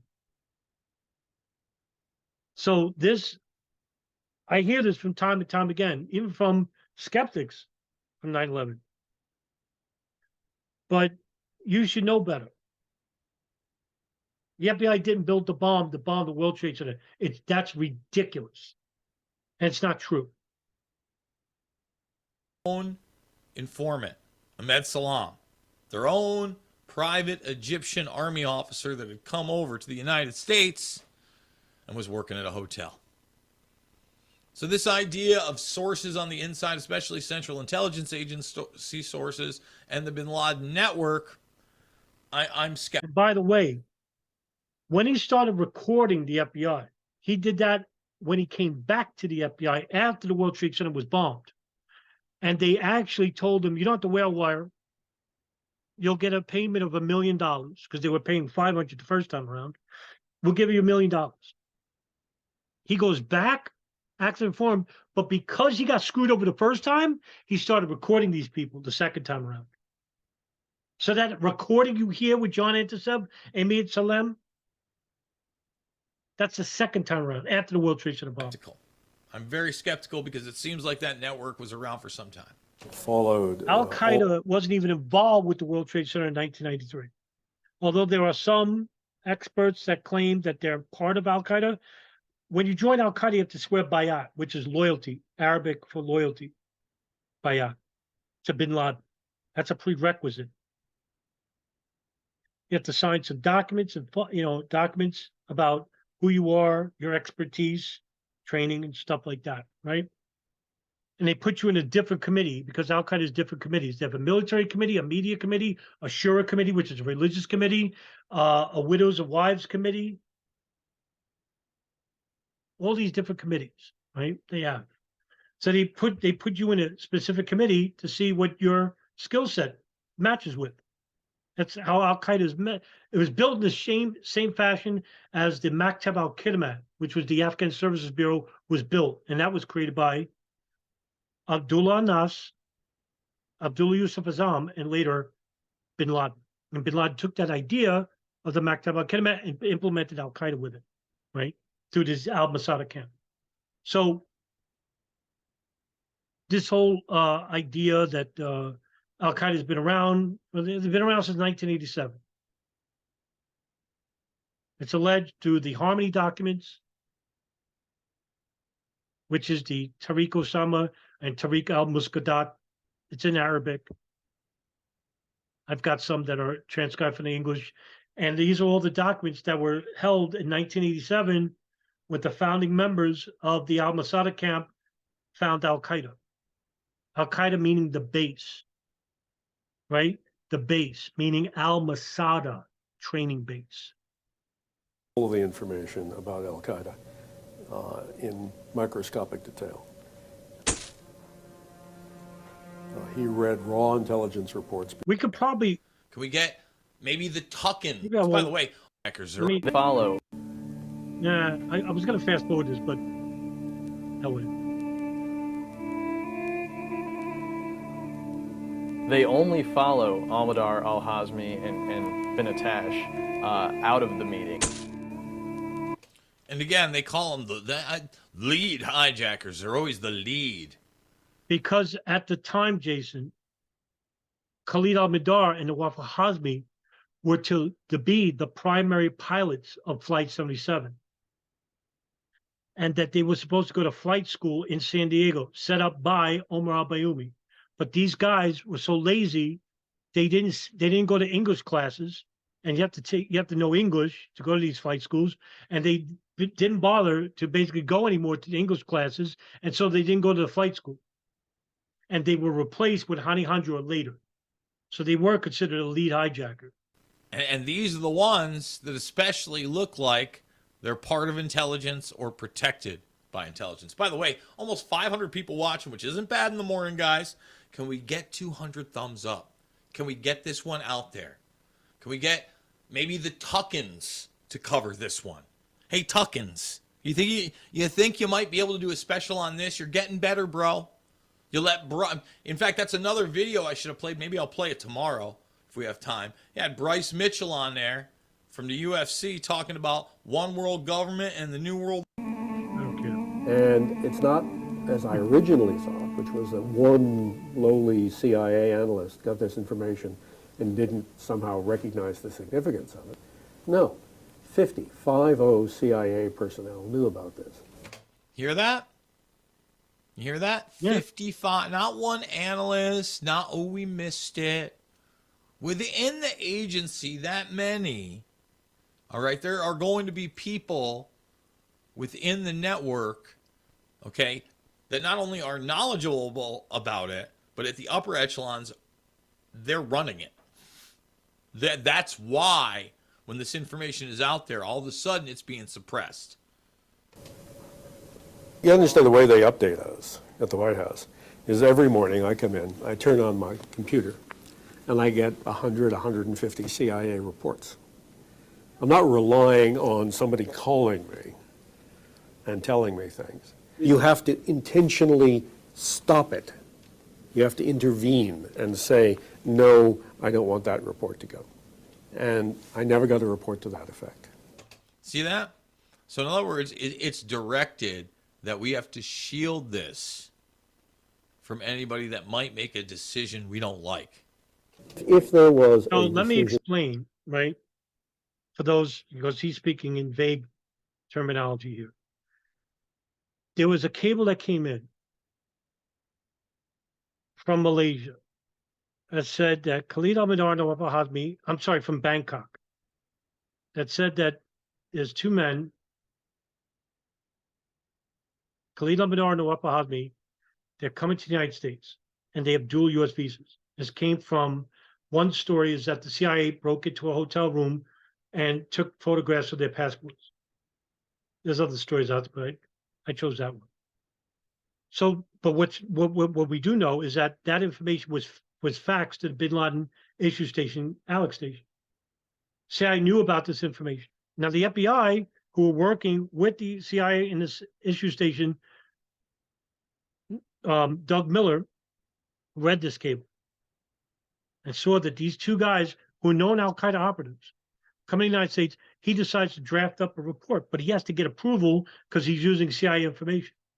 Well, Michelle Ann Casey, who I talked about before, she basically is taking orders from Tom Wilshire. Tom Wilshire tells her, please hold off per Wilshire. Don't send this report. So they don't send it. Not allowed to send it. Mark Rossini, who I've interviewed, basically says later to Michelle Ann Casey, why are we sending this draft report? What's up with Doug's cable? And she tells him, the FBI doesn't need to know because we think the next attack is in Southeast Asia, which is not the jurisdiction of the FBI. If we want the FBI to know, we'll let them know. And so these two guys will come to the United States. They were going to Southeast Asia. They're coming from Southeast Asia to the United States. So the analysts who read this cable, over 50 of them, they didn't tell the FBI anything, or they didn't tell Richard Clark, who was the head of the National Security Counterterrorism Center under the Clinton and Bush administration, didn't tell him either. Because he says later on that he knew some of the analysts. Made to stop normal distribution with regard to this case, then people like Tom Wilshire would have known that. Tom Wilshire, as well as Desk Officer Michelle, accessed the cable mentioning the UBL Associates coming to the United States, the March cable. And they also accessed the original Malaysian cable about the visa multiple times. On these subsequent times, if he shook something loose, he had full range of opportunity to alert you.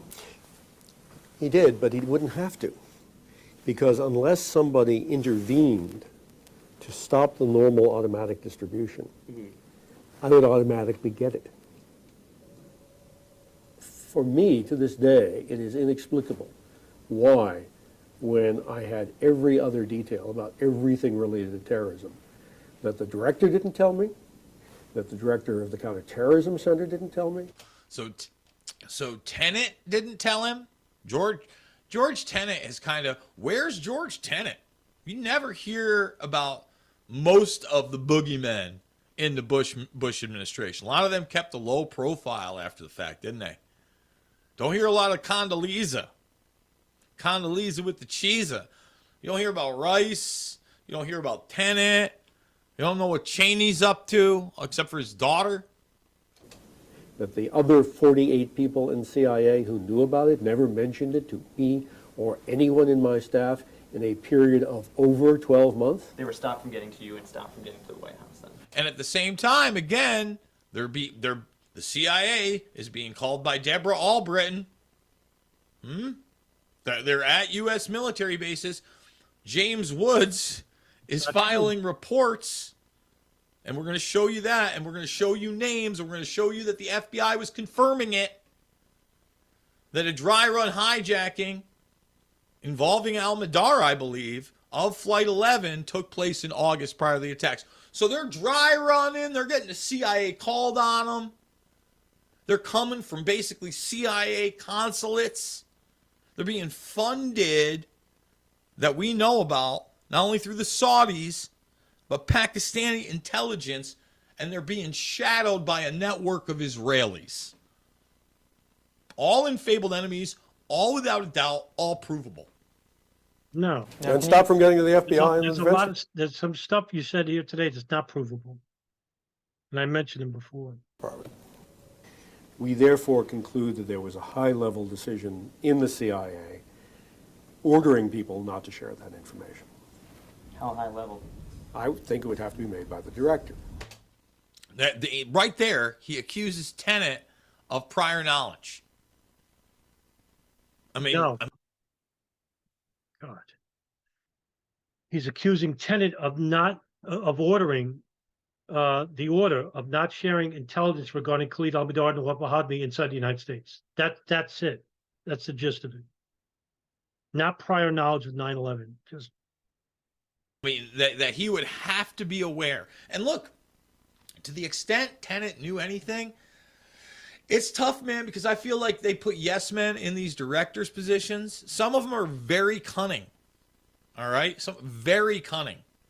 Like a James Woolsey and a Brennan and a Pompeo. They're very cunning. Make no mistake about it. But especially with Tenet, maybe it was just because he was silent, but I never was really impressed by Tenet. They never put him out in the public arena that much. So in some cases, maybe Tenet was guarded by some of it, but he knew these networks existed and that they were being run by, Alex Station in particular, people within the Central Intelligence Agency. You got to understand, my relationship with him, we were close friends. He called me several times a day. We shared the most trivial of information with each other. There was not a lack of information sharing. They told us everything except this.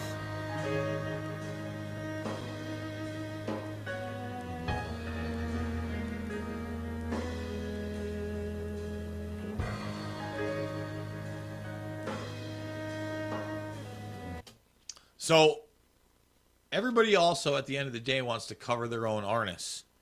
But there's a multitude of things happening here, because you also have the war games that help facilitate the attacks. And you also have the Able Danger Network that has identified several of the quote-unquote terrorist cells and is tracking Atta and others. Okay? And even that information ends up being on a limited scale. Here they are in the NSC advisor's office, trying to make their best case possible for action. But in trying to make this persuasive case, they never once mentioned that already 2 al-Qaeda terrorists known to be involved in the Kuala Lumpur planning center had entered the United States. Why don't you trot out what is the most persuasive piece of evidence you've got. These guys are already in the country. They're not here to go look at the Grand Canyon. The people who were doing that briefing knew that fact and didn't trot it out. So you ask yourself, why not? I have thought about this a lot, and there's only one conceivable reason that I've been able to come up with. Now, there may be other reasons, but I've only been able to come up with one. When Cofer Black became the head of the Counterterrorism Center at CIA, he was aghast that they had no sources in Al-Qaeda. So he told me, I'm going to try to get sources in Al-Qaeda. I can understand them possibly saying, we need to develop sources inside Al-Qaeda. When we do that, we can't tell anybody about it. And I can understand them perhaps seeing these two guys show up in the United States and thinking, aha, this is our chance to flip them. This is our chance to get guys inside Al-Qaeda. So again, this is where we would part ways in agreement. Yeah, you notice how careful he is. He's going to say they were running him. But No, he doesn't. In fact, this lines up well with the Canestraro file, because the Canestraro files basically say, and this is coming from FBI and CIA and congressional officials, that the CIA and the Saudis were running an illegal covert operation inside the United States in trying to get Al-Qaeda operatives, Khalid al-Mihdhar and Nawab al-Habib, to term as informants. So this lines up pretty well with it. at the same time, I believe that they were sent here to this network. Now, whether they knew that or not, you look at guys like Atta and perhaps al-Mihdhar. Atta in particular screams of having knowledge on the inside. And especially when you look into Rudy Deckers and Florida and the Venice flight school there, and the fact that most people thought Atta and his crew were some kind of mafioso or gangsters, and they were talking about the family and involved in drug dealing. Okay, all that stuff. And again, Central Intelligence Agency doesn't have its hand clean on the drug dealing, right? We go back to that Reagan presidency, Iran-Contra. I thought when you said you speculate, you announced that you speculate. And there were multiple times in this video where you didn't even do that. Blows up. So here he's being really careful. And again, I would disagree that they weren't brought here in particular to be part of that network. And to do that, we can't tell anybody outside CIA until we got them, until they're really giving us information. If they tell the FBI can say, no, this is in the United States, we want him, he's going to become an FBI source, and they'll botch it. Let's instead, we'll flip them, then we'll get them to leave the United States and go back home, and they'll be our source. And we'll never have to tell the FBI that we got them here. So we do know that these two guys show up in Southern California, and pretty soon thereafter, they're approached by a Saudi. We know the Saudi reaches out, meets them in a restaurant, arranges housing for them, arranges payment to them, arranges to move them to San Diego. And that Saudi has connections to the Saudi government, and some people believe that guy was a Saudi intelligence officer. And that's the one that's being referenced right now in this new documentation, by the way. If we assume, for the sake of argument, Over that the Saudi intelligence guy in Southern California was the handler for these two, then presumably he would have been reporting to the CIA Los Angeles station. There was a strong relationship between the CIA director and the Minister of Intelligence in Saudi Arabia. After that, the trail goes cold about what conceivable Saudi intelligence or CIA contact with them. I would disagree. Again, and how much of this does he actually not know? Maybe on the inside with the briefings, but obviously the open source intelligence that's come out says it hasn't gone cold. And that's going to be illustrated when we go to the other side and I play the Dark Overlords files, the secret testimony of James Woods. And so many people are still unaware of the Dark Overlords files that we only got 3 of 5 layers of. And there was some juicy stuff. Lots of repeat stuff. I mean, that deserved more of my attention. That deserved deeper dives into the actual documentation, which was vast. So let's continue on. There's about 3 more minutes in this. Thumbs it up, subscribe, and share, everybody. Occurred. You know, one thing that happens in agent recruitment is we think we've recruited the agent, but then later we discover that they're playing us. Here's a double agent. That happened before. Ali Muhammad actually was an informant for the FBI, the CIA, and Al Qaeda. Bin Laden. He was playing all 3 of them until he got arrested for his role in the 1998 East Africa bombings, which was brought up on charges by U.S. Attorney, District Attorney Patrick Fitzgerald, I think out of Chicago. And at some point, CIA realizes that. That's possible. How long do you think it would take them to decide this isn't working? I don't know. I do know in August of 2001, they decide they're going to tell the FBI. In August of 2001, they're going to tell the FBI, but before that, again, there's FBI connections to Al-Madar and others. And in August, not sure where this would relate, because he doesn't. Right. Now, look, the FBI connection is an FBI informant who loses Al-Madar and Al-Hazmi in 2000. And he never told Stephen Butler, his handler, who they were. So the FBI really doesn't know. Even though the FBI informant only knows they're in the country. He doesn't know about the technical details, the minutia. He doesn't know that we know of. Did Al-Madar and Al-Hazmi tell him about the operation? Maybe. But Sheikh says he didn't know because he was interviewed by the FBI. Stephen Butler, no less. Doesn't give us a certain date, old Richard Clark. But in August, you have the faux hijacking, the casing of Flight 11 in particular, according to James Woods, okay, before the attacks. This should raise huge alarm bells on foreknowledge, pre-knowledge, planning.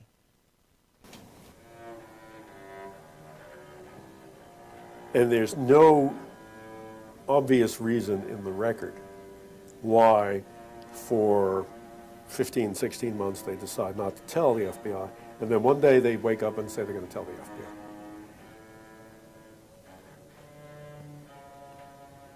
FBI. Ask yourself why, on September 4th, after they've told the FBI, but not told senior levels of the FBI, why not raise it in the September 4th principals meeting? I mean, if I ask myself that, I don't. There's a very obvious answer. What am I going to say? I know how all this stuff works. I've been working it for 30 years. You can't snowball me on this stuff. If they announce on September 4th in the principals meeting that these guys are in the United States, and they told the FBI a few weeks ago, I'm going to say, wait, time out. How long have you known this? Why haven't you reported it at the daily threat meetings? Why isn't it in the daily threat matrix? We would have begun an investigation that day into CIA malfeasance and misfeasance. That's why we're not informed. So whether or not that would have happened or not, you got to understand, Old Pappy Bush is still around and kicking. In fact, Old Pappy Bush and his network were part of what? His son's administration. And old Papster, old Poppy B, he just happened to be in the White House on 9/11. Also in my film, Fabled Enemies. Just pointing that out. Think it's important. So, you know, Richard Clarke, I take a lot with a grain of salt, but this absolutely 100% interconnects with these new revelations of a military commissions investigator that is finding the same thing with these Central Intelligence Agency connections. That's right. And we could stop it there.